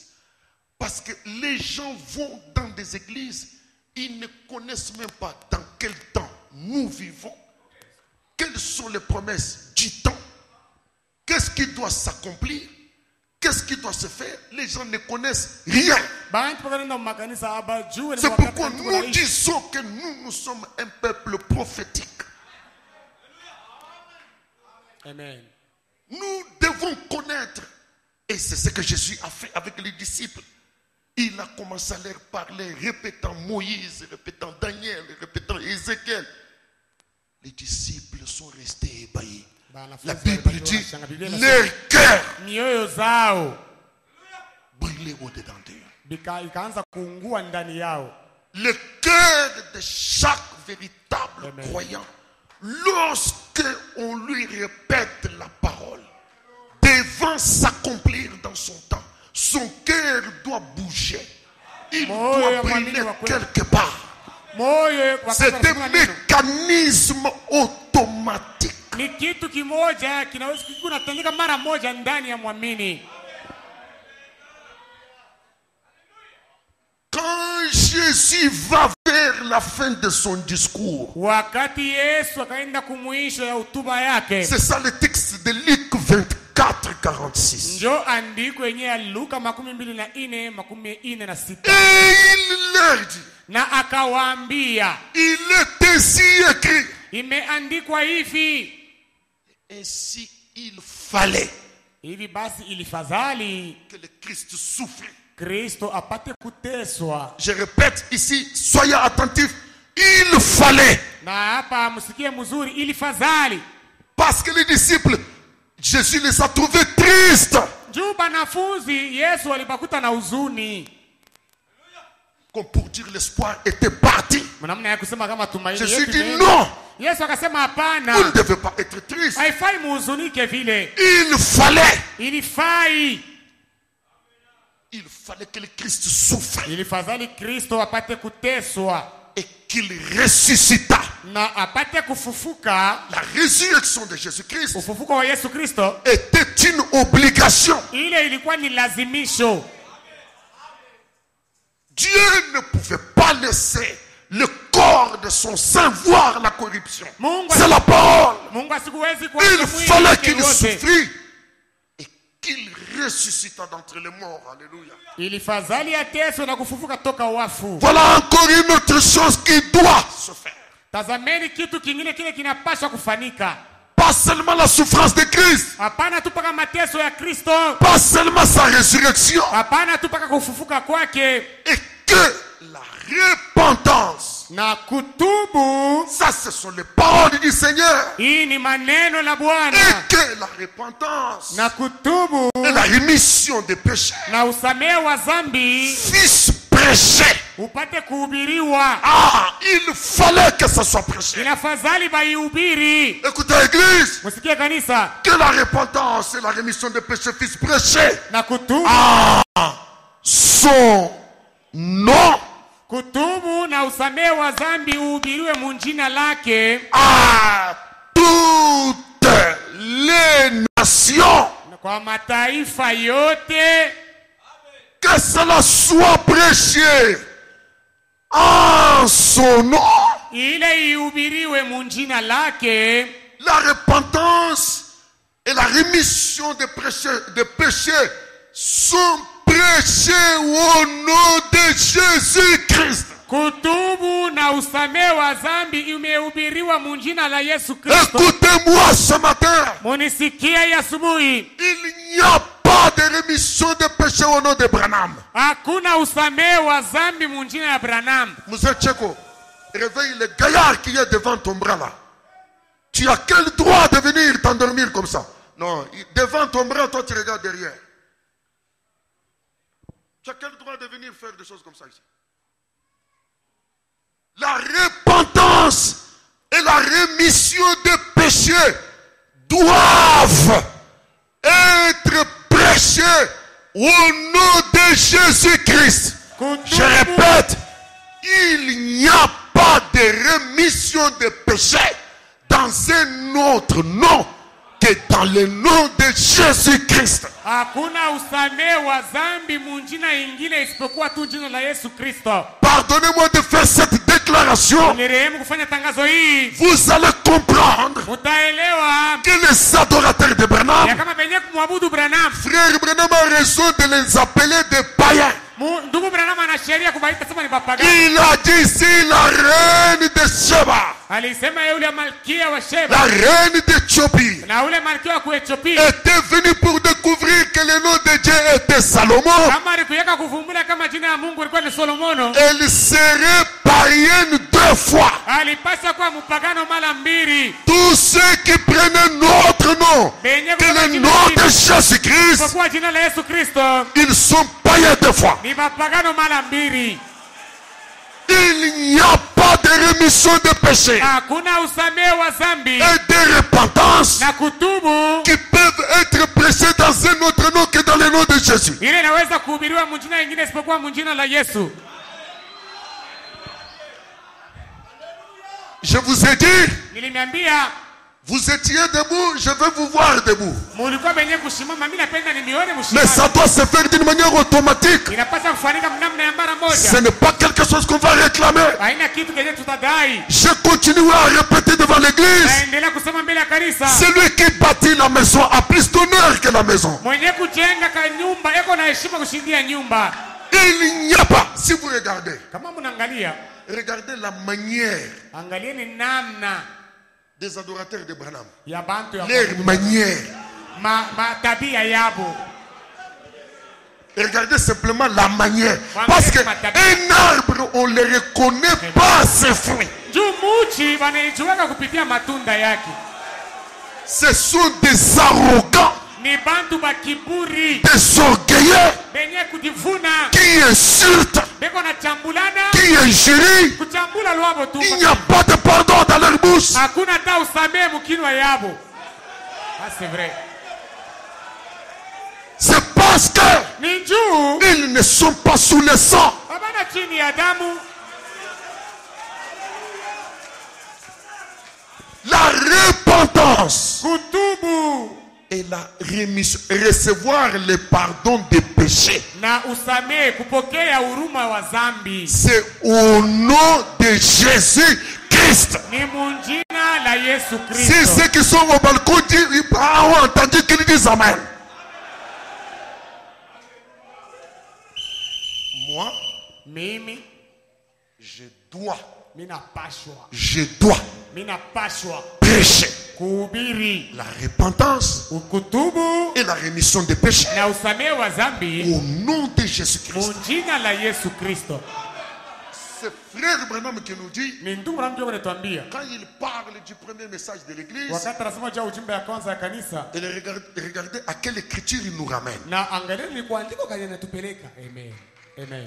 À Luc 24. Kuluka 24 Et dans Luc 24, na Muluka 24 excusez-moi, je parle à mon peuple. na munirehemu nasema na watu wangu. C'est Jésus sous une Amen. autre Amen. forme. Ni Yesu mwenye kuwa katika umbo ingine, musura ingine.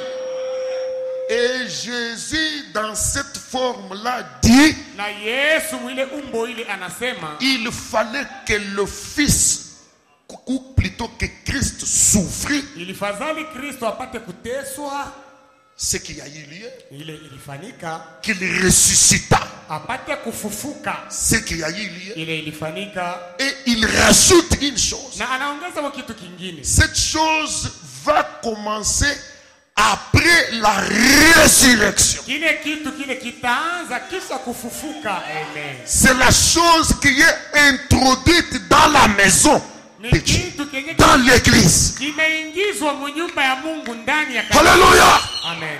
Excusez-moi, église. Nirehemu kanisa. C'est la raison pour laquelle, Ndio sababu wenyewe lorsque l'église commence à la Pentecôte, wakati kanisa inaanza kupantekoste, lorsque le Saint-Esprit ouvre la bouche de Pierre, wakati Roho Mtakatifu ilifungula kinywa ya Petro, la première des choses qu'il donne, kitu cha kwanza kile konaleta la prescription médicale, ile andiko ya dawa c'est la repentance, ni kutubu, la rémission des péchés usamehe wa zambi, et après la réception du Saint-Esprit. na kisha kupokea kwa Roho Mtakatifu. Oh, comment il a commencé par, Alianzia mbele na et c'était Jésus ilikuwa ni Yesu. qui l'a dit aux deux disciples, Yeye ndiye aliambia wale wanafunzi la wawili, preuve que l'esprit qui était en Pierre hakikisha kuonesha kama ile roho venait de Christ. ilitokea kwa Kristo. Il a répété Yeye alisemulula les paroles de Jésus. maneno la Yesu. Le Saint-Esprit Roho Mtakatifu est une boussole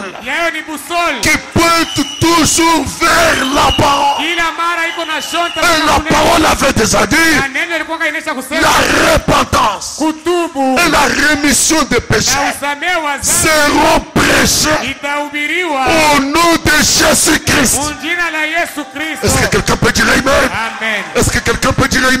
Amen. Et Jésus a dit, Na Yesu alisema ça devrait, ilipashwa ça devait être prêché à toutes les nations en commençant par Jérusalem. inapashwa kuhubiriwa kwa mataifa yote kuanzia ku Yerusalemu. Parce que c'est à Jérusalem Juu ni ku Yerusalema que l'église a commencé. ndio kule kanisa ilianzia.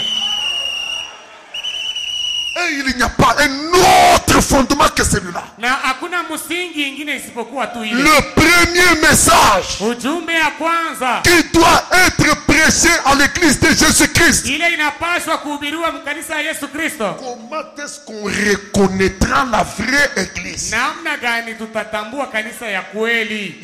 Le premier pas Ile hatua tu ya de kwanza cette église-là, ya ile kanisa ile c'est la ni repentance. kutubu.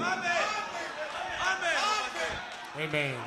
Oui, Ndiyo, j'aime l'harmonie des Écritures. napenda J'aime mapatano Dieu. ya maandiko. Nampenda Mungu. Le tout premier message Ujumbe ya kwanza tu de la vraie ya église. kanisa Pas ya de vya la kweli. fausse vigne. Hapana ile De la msalimu wa bongo. vraie église. Kanisa ya vya kweli. Le tout premier message. Ujumbe ya kwanza Repentance. kutubu.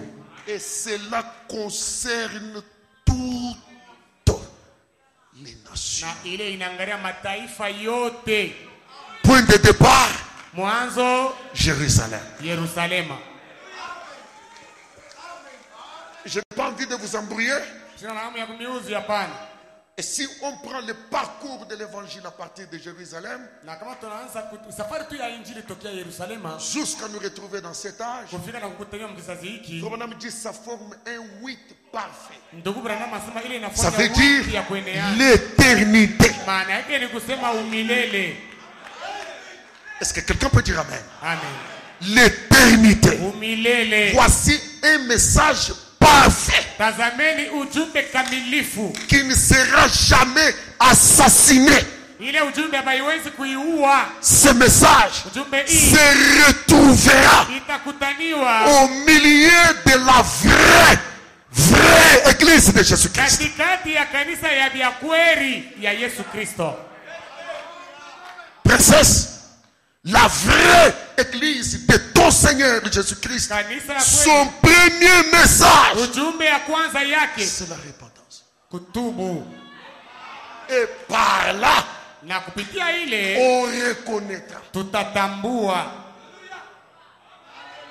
On reconnaîtra. Tutatambua. Et tous ceux qui ne prêchent pas cela, Na pale tous ceux qui ne vivent pas cela, ils ne font pas partie de la vraie église. bote bale abahubiri yake ile na kuiishi abana mkanisa ya vya kweli.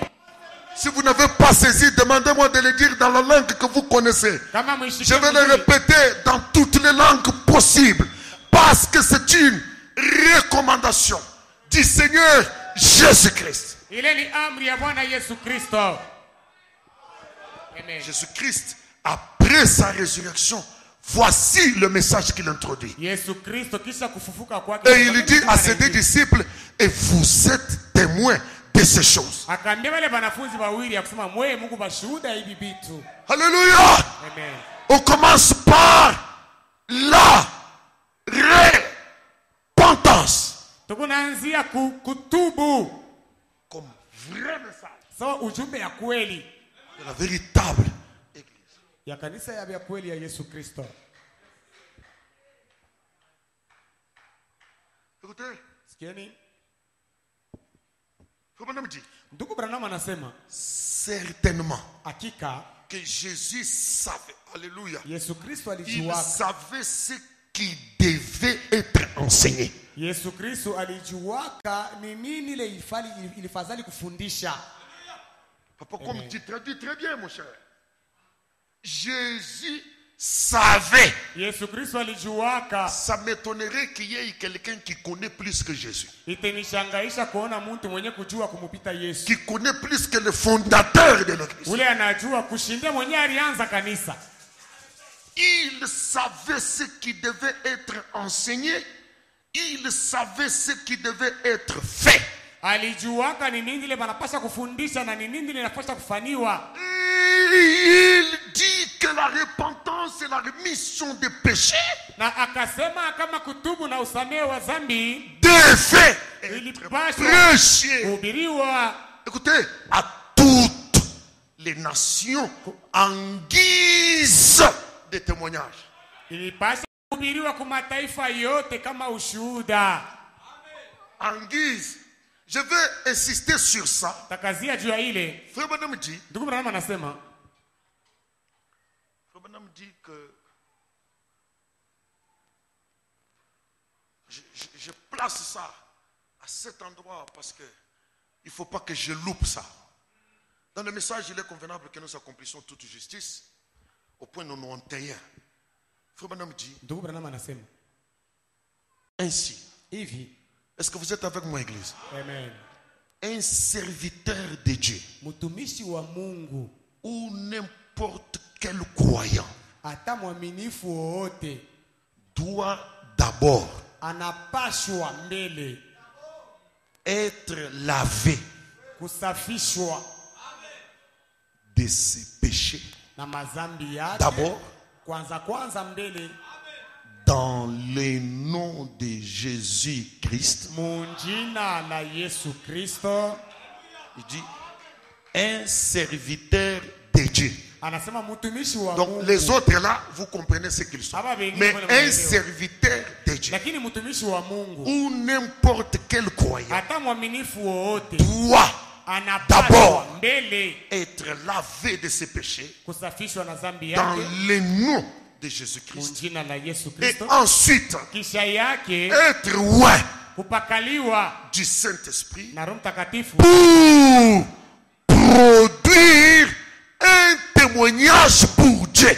juu ya kuzala ushuhuda moja hivi juu ya Mungu.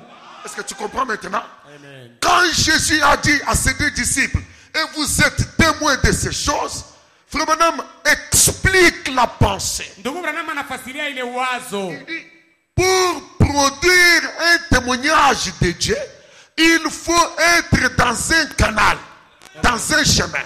Et ce chemin commence d'abord par le lavage de ses péchés. Ensuite, l'onction du Saint-Esprit et le témoignage suivent après. Inafai kwa munjia mwa fulani na mwine njia kunaanza mkutubu kwa zambi kisha isha kusafishwa na zambi yake kisha Et Frère Branham dit certainement que Jésus savait hakika Yesu alijuaka ce qui devait être enseigné, ile ilipasha kufundishiwa ce qui devait être fait. na ile ilipasha kutendeka. Il dit que la repentance et la rémission des péchés devaient être prêchées à toutes les nations Anasema kama usamehe na ustubu kwa zambi kulipasha kuhubiriwa kwa mataifa en yote. guise de témoignage. Kisha yake kufanya ushuhuda À commencer par Jérusalem. kuanzia na Yerusalema. La repentance devant Dieu et le baptême au nom de Jésus-Christ pour la rémission des péchés. Kutubu kwa zambi mbele ya Mungu mjina la Yesu Kristo ndio usamehe wa zambi. On commençait à Jérusalem Ilianzia ku Yerusalema et na ilipashwa a-t-il dit. Suivez. ilipashwa vile Yesu alisemaka. Il n'a pas dit que cela les atteindrait tous. Asikuseme kama ile itafikia bantu bote, hapana. Cela devait commencer. Ile ilipasha kuanzia. Cela devait aller partout dans le monde. Ile ilipasha kwenda fashi yote duniani. Cela devait être prêché. Ile ilipasha kuhubiriwa. Mais Lakini il y en a très peu. beko kiloko kabisa. Amen. Mon cher, Frère Branham dit, Ndugu Branham anasema c'est ce qu'il a dit. ndio vile Yesu alisema. Quand on a lu là, vous avez vu ça. Wakati tuliisoma mwa mliona vile. Mais Frère Branham dit, c'est ce que Jésus a dit. Lakini ndugu Branham anasema ndio vile Yesu alisema. Qui était ce Jésus qui parlait aux deux disciples là? Ni Yesu kanuni alikuwa anasema ni pale wanafunzi wawili. Amen. Mwenye kwa muumbo ingine. Amen. Le même hier, aujourd'hui, pour toujours. Moja moja jana leo na Sous leo. un autre masque. Mwenye kuwa chini ya uso ingine. Alléluia! Il dit, c'est ce qu'il a dit. Anasema ndio vile alisema C'est le message de l'église. ni ujumbe ya kanisa. Maintenant, écoutez. Sasa sikieni. Montrez-moi l'église qui enseigne cela. Munioneshe kwa kanisa ile kunafundisha ile. Dites-moi où elle est. Na munioneshe ile kanisa iko wapi. Vous n'en trouverez pas. Hamutaipata.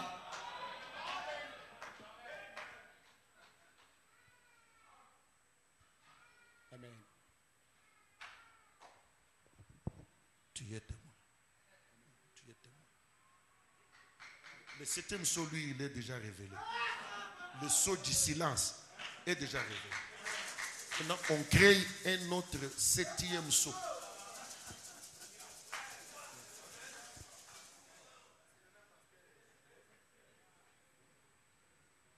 Amen. Écoutez. Écoutez, Église, Quel kanisa? je prêche juste pendant quelques minutes. Niko nahubiri tu Je matatizo dis kidogo. que je vais juste introduire ce sujet. Nilisema mitaingiza tu. Frère Branham nous enseigne. Ndugu Branham anatufundisha. Quand vous avez planté une bonne plante, mais dans un sol qui est mauvais, Ndugu Branham anasema kama unapanda muchi ya mzuri lakini mbulongo mubaya, cette bonne plante ile muchi mzuri ile produira des mauvais fruits. itazala matunda mubaya. Il produira des fruits noués. Itazala matunda yenye kuwa na vya bivimbo.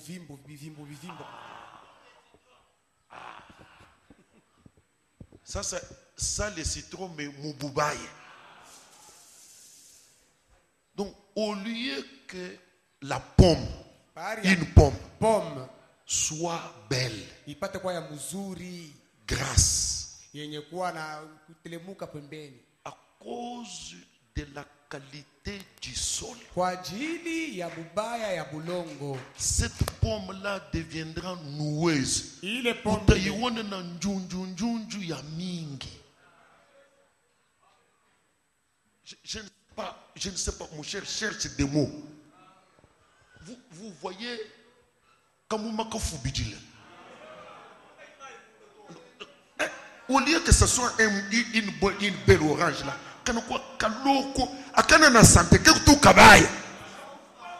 je vous sais, mais itakuwa ni matunda ya kufubala.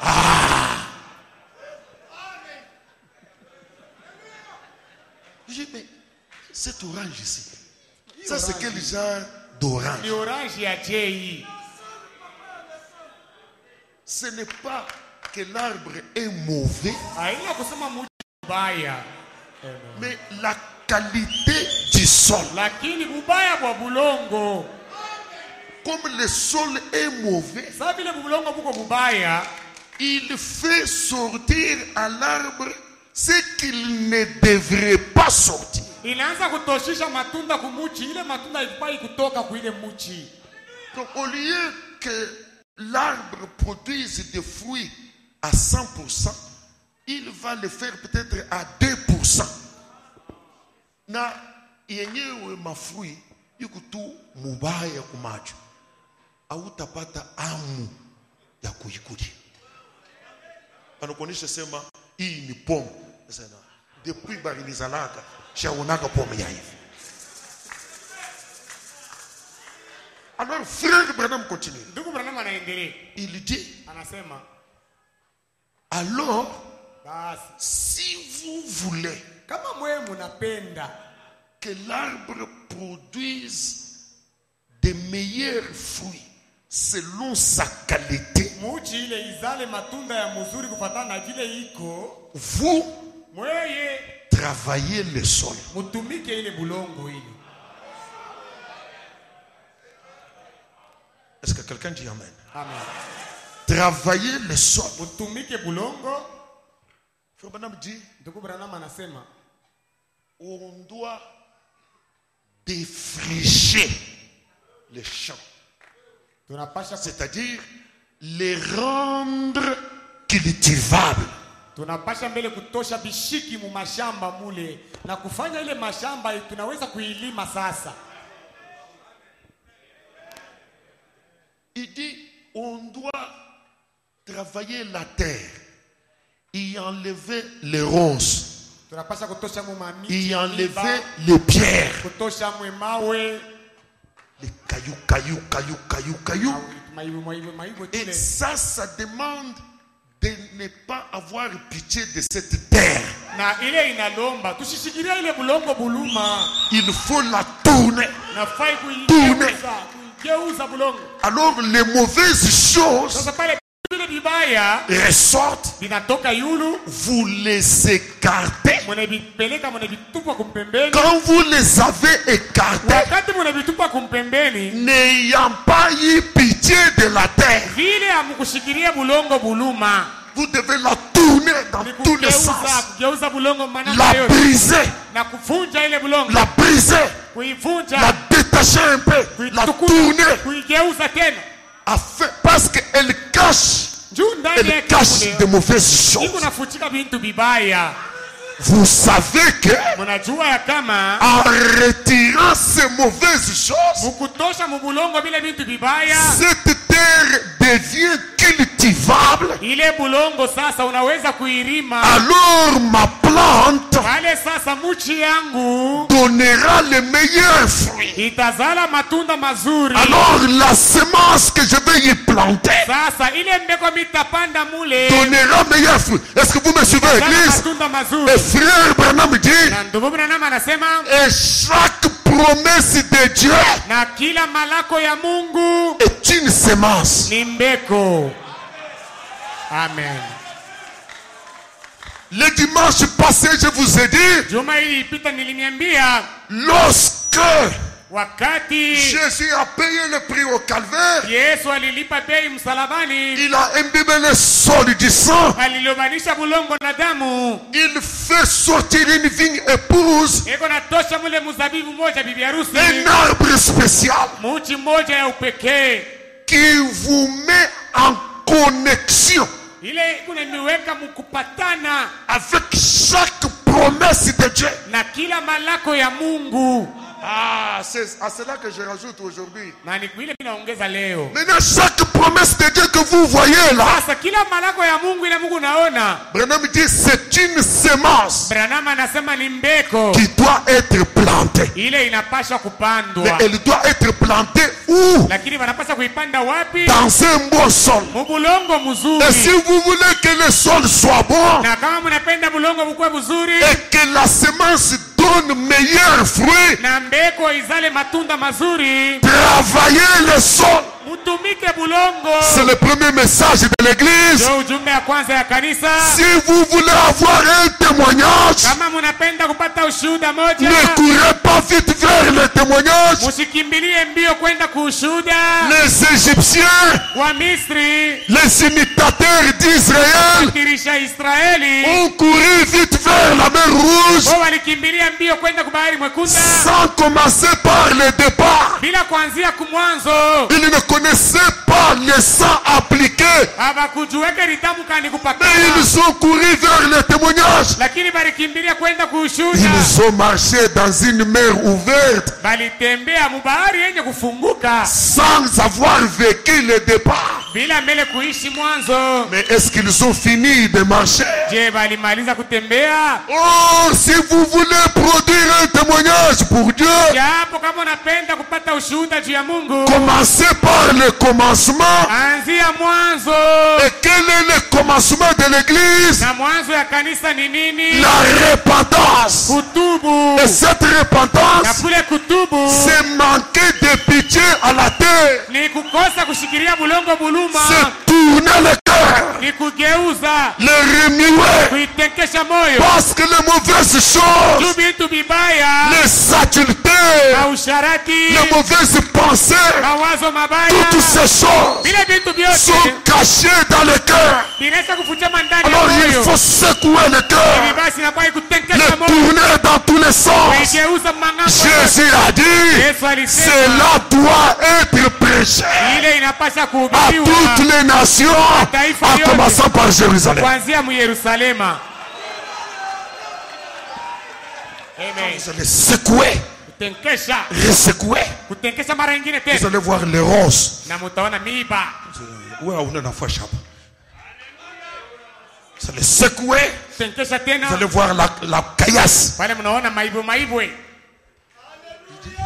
C'est dans ce moment-là, Njoo muile wakati sasa, quand vous enlevez ces choses, wakati unatosha bile bitu, vous devenez une terre défrichée, unakuwa sasa bulongo ile ibalisha kutosha mo biote bibaya prête pour être cultivée. yenye kwa tayari juu bapate kuirima. En ce moment-là, Sasa muile wakati prenez n'importe quelle promesse mubebe malako yoyote Amen. Ne courez pas vers les promesses Wewe mshikimbilie mbio kumalako. en enjambant cette chose importante. Lakini unesha kuluka hiki kitu cha lazima. Ne courez pas vers l'accomplissement des promesses. Hapana kukimbilia kukutimilika kwa malako. Je suis honnête. Mimi niko na uhaki. Et je voudrais être membre du corps de Jésus-Christ. Na napenda kuwa memba wa mwili ya Yesu Je Kristo. voudrais par sa grâce être son serviteur à lui. Na kwa neema yake napenda nikuwa mtumishi wake. Et avoir une église qui est son église à lui. Na kuwa na kanisa yenye kuwa kanisa yake. Amen. Amen. Et son église à lui Na kanisa yake yeye commence ikunaanzia par na la repentance. kutubu. Frère Branham dit, Ndugu Branham anasema, je ne crois pas mimi siamini dans cette repentance mkule kutubu aux yeux secs. kwa kumacho ya kukauka. La terre doit être renouée, Udongo unapata frappée. kesho kupikwa. C'est un problème d'être sincère maintenant. Ni mambo tu ya kuwa na uhaki sasa. Qu'est-ce qui se passe souvent Ni nini inafanikaka zaidi parmi nous? katikati yetu? Beaucoup courent vers les témoignages. Ba mingi sana biko nakimbilia kwenda kwa maushuhuda. Les autostoppeurs, Ba kushimamisha motoka mkatikati ya njia. ils ne sont jamais allés à la station de départ. Abaya endaka tamara moja kwa muare ya kupandia. À la station de départ, tu sauras comment on paye les tickets Na kwa renya kupandia utajua namna gani banalipaka tike et tu monteras tranquillement. na utapanda mzuri tu.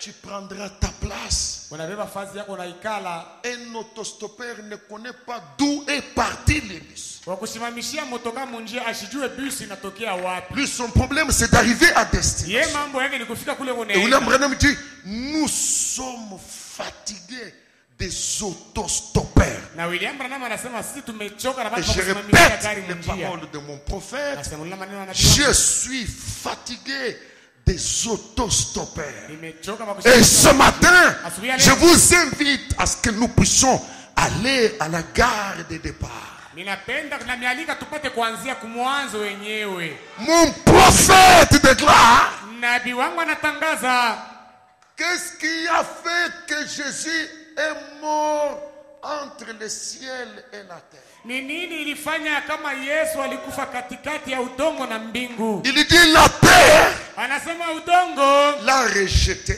ilimukatala. La terre ne voulait pas de lui. Udongo haikumtaki. Il était indésirable. Aye asikupendwe. Cependant, Japo le ciel ne pouvait pas le recevoir mbingu nayo haikuwezi kumpokea à cause des péchés qu'il portait. kwa ajili ya mazambi ile alikuwa anaisha kubeba. Alors il s'est retrouvé entre le ciel et la terre. Hivi Et akakutana le grand Seigneur Jésus s'est retrouvé bloqué.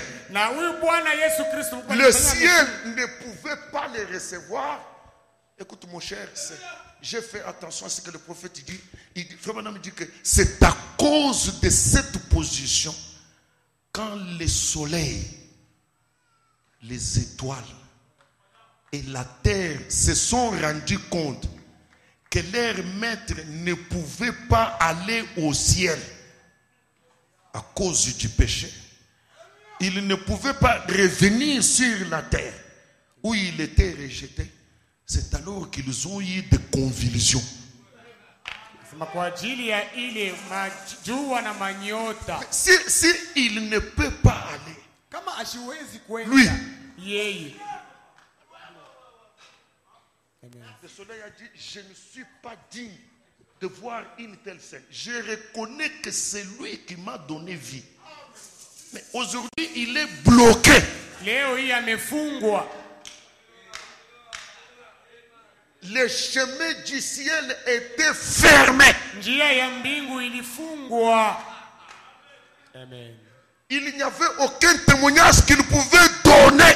hakukuwa hata ushuhuda mmoja ile iliweza À kuletwa cause des fardeaux de péché qu'il portait. kwa ajili ya mizigo ya dhambi alikuwa anaisha kubeba. Il avait fallu Ilifadhali qu'il descende en enfer, ashuke Mugena qu'il soit le bouc d'Azazel, apate kuwa ule mbuzi wa Azazeli, qu'il se décharge apate kufutula de tous les péchés qu'il portait. mazambi yote ile alikuwa C'est en ce moment-là ndio ile wakati qu'il sasa était prêt alikuwa tayari pour un témoignage. juu ya ushuhuda. Le ciel a dit, Mbingu ikasema, qui est celui qui arrive? nani ule kona kuja? C'est le roi de gloire. Ni mfalme wa Cette utukufu. phrase Ile neno ne pouvait pas sortir haikuwezake dans kutoka la journée de vendredi. kazi À tano. cause de quoi? Kwa ajili ya nini? À cause des péchés. Kwa ajili ya dhambi. Amen. Amen. Et je ne crois pas Na mimi siamini dans une repentance aux yeux secs. kukutubu macho kwa kukauka. Je vais arrêter. Écoutez, Église, Sikieni kanisa, j'ai aimé donner ce message nilipenda kuleta ujumbe le dimanche mjuma où vous êtes tous là. pale mwe bote muko hapo, Pour que les catholiques que j'ai ici, qui ne viennent que dimanche, juu ba katoliki bale niko nabo hapa, wewe wanakuya kanisa paka mjuma, n'ayez pas des excuses. bashipate usamee razi, Vos oreilles mashikio yenu auront entendu. inashikia. La terre, Udongo, si vous voulez qu'elle produise de bons résultats, kama mnapenda il faut la travailler. Et alors chaque sémence qui est chaque promesse, je répète, Frère Branham dit, la foi imani que vous pouvez avoir dans la promesse de Dieu, ile mnaweza kuwa nayo ndani ya malaki, la prière maombi que vous pouvez déposer à l'autel pour réclamer l'accomplissement de la promesse, ile unaweza kwa madhabahu juu ya kutimizwa kwa ne malaki, sont qu'une pluie pour arroser la sémence. hiyo ni mvula tu juu ya kumimia yule ya mbeko. Amen. Ce n'est pas ça qui produit la qualité du fruit, Aina ile njoi kunazala ile buzuri bwa tunda. mais ça arrose la sémence. Hiyo namwangia tu ni mai kumbeko. La sémence, elle donnera meilleur produit si la terre est de bonne qualité. Mbeko yo itazala matunda mazuri kama bulongo buko kwa hali ya mzuri. Sinon, Kama ina vile et votre foi na imani yako et votre prière na maombi yako arrosée sur une sémence enfouie dans une terre remplie de mauvaises choses, yenye kulobanisha bulongo mwenye kuwa ndani yake mbeko, lakini mkiyekuwa na vitu vous vibaya ndani n'aurez pas ce que vous étiez censé avoir. mutapata. Laissez-moi vous dire, vous n'êtes pas ce que vous êtes censé être. Laissez-moi vous dire ça. Vous n'êtes pas ce que vous êtes censé être à cause de ce que la terre renferme. Je vous dis qu'il y a meilleur que ce que vous voyez. Vous vivez en dessous de vos privilèges. Vous produisez des petits fruits qui ne ressemblent à rien. C'est ça le fruit de vos prières et de votre foi. Mais qui tombe sur une semence enfouie dans une mauvaise terre. Et cette terre, personne ne la travaillera pour vous. Jésus a dit, ceci doit être prêché dans ma vraie église. Na Yesu alisema hii inapaswa kuhubiriwa mkanisa yangu ya kweli.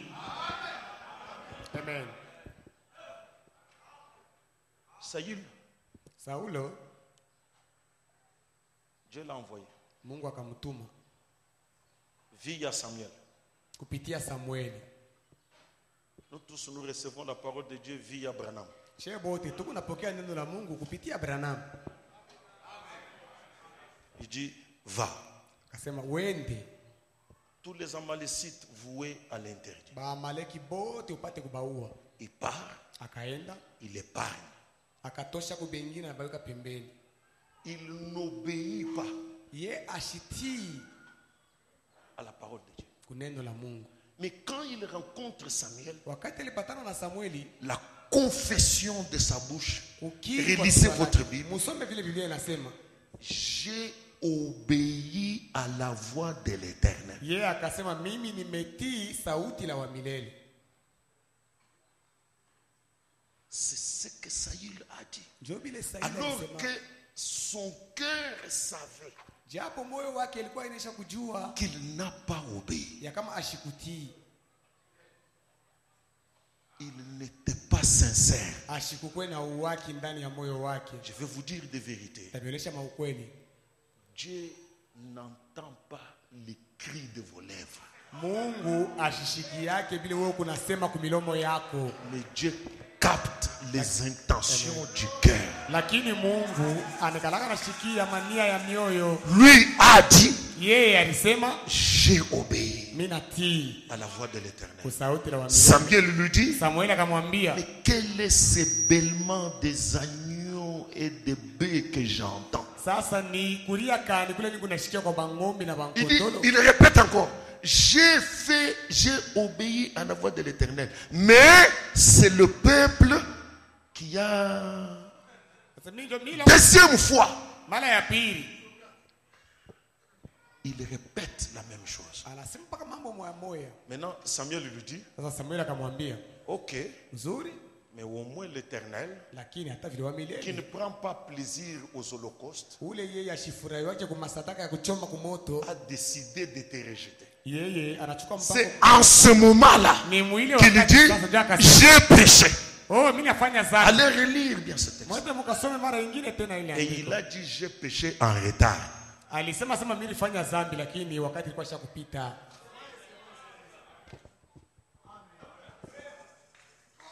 Il était devant le prophète, devant celui qui avait son cœur ouvert. Ta terre là, exposée. Parce que pendant le temps que je parle ici, tu vois Wakati hapa niko nasema huku naona et tu connais. na unajua. Attitude, Hali j'ai fait la volonté de Dieu. Milango. Oh Dieu, bénis-moi. J'ai fait ta volonté, Seigneur. nilifanya mapenzi yako Mungu nibariki. C'est vrai. Ni vya kweli? Si Kama Dieu lui-même dans la Mungu chair yeye mwenyewe ndani ya mwili a été bloqué, alisimamishwa, le chemin du ciel était fait. Il venait du ciel, non? njia ya mbingu ilifungwa. Yeye alitokea kwa mbingu. Il dit, personne n'est monté au ciel si c'est lui qui est descendu du ciel, le Fils de l'homme qui est dans le ciel. Asema hakuna, C'était lui, non? ilikuwa ni yeye ule. Mais va au ciel, Sasa uende kumbingu d'où tu es venu. kwenye ulitokea, Bloqué. amefungwa. Je veux dire, Napenda kusema il y a des gens qui ont une drôle de terre. Il faudrait qu'on parle, qu'on reparle, qu'on réinsiste pour qu'ils disent j'ai tort. Et je te dis que tu peux dire que tu as tort en retard. mimi nakwambia unaweza kusema sema unaonesha kukosa lakini wakati shakupita. Saül l'a fait. Sauli alifanyaka. C'est à la troisième occasion qu'il dit j'ai péché. Na ni kule bahati ya tatu Allons, nimetenda dhambi. allons, moi et toi, demande miséricorde pour moi. Samuel lui a dit, je n'irai pas avec toi. Je n'irai pas avec toi. Lui a déjà décidé de te rejeter. Et la royauté t'est ôtée. Je ne sais pas ce que toi tu penses. Sijue ni nini wewe unawaza. Jésus, quand il a été bloqué, Yesu wakati alisimamishwa il n'a pas forcé. asikufanye nguvu, Il est descendu. alishuka. Si tu reconnais, Kama na wewe unatambua, descends. shuka. Si tu persistes, Kama wewe mpaka nakankamana nasema mimi nitapanda. Mpaka nitapanda. Saül, Saulo, tu connais ton sort. unajua kule utaishia. S'il y a un message Kama kuna ujumbe mmoja que l'église de Jésus-Christ doit premièrement prêcher. ile kanisa ya Yesu Avant de penser à, mbele ya kuwaza mbele c'est d'abord la repentance. mbele ni kutubu.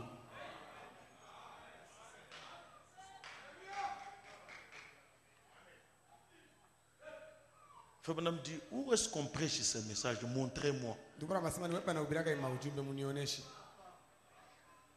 J'ai des larmes qui coulent dans mon cœur. Nina machozi yenye kutelemka moyoni mwangu. Parce qu'au jour d'aujourd'hui, Ndio leo hii même du haut de la chair, hata kumimbari huko les gens ne sont pas sincères. bantu bana na uwaki. Mais Dieu voit les cœurs.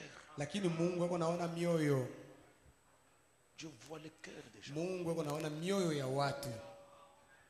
Les promesses sont et resteront vraies. malako iko na itabakia ya kweli. Mais les péchés non confessés Lakini mazambi yasio kukiriwa que vous gardez dans vos cœurs ile Mungu nachunga mioyoni mwenu empêcheront itazuiza aux promesses de Dieu malako ya Mungu de vous donner les meilleurs fruits. imipatie matunda ya mzuri. Mettons-nous debout. Tushimame.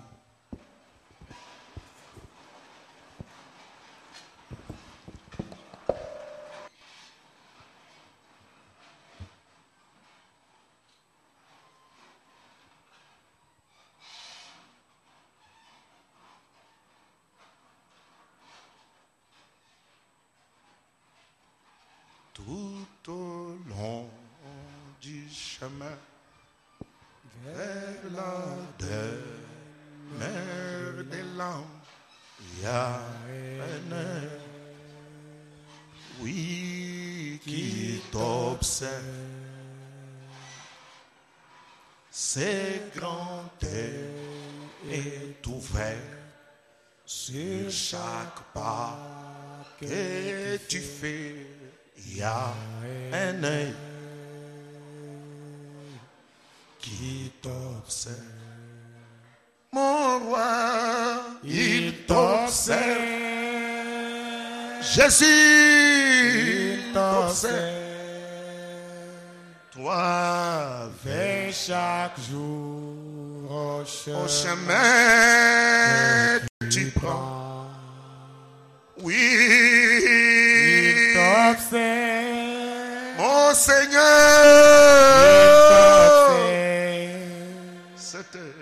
c'est qui voit toutes choses dessus. Jésus, il t'observe. Il t'observe. C'est grand Seigneur, Il t'observe. toi, Fais chaque jour au chemin. que tu prends. Alléluia, il t'observe. Jésus, il t'observe. C'est qui voit toutes choses dessus. chantons, il t'observe. Il t'observe. Il t'observe. Oh, Fais veille. chaque jour au chemin que tu prends. Que tu Il prends. t'observe. Alléluia. Il C'est C'est eux qui voient toutes choses. Prions le Seigneur. dessus.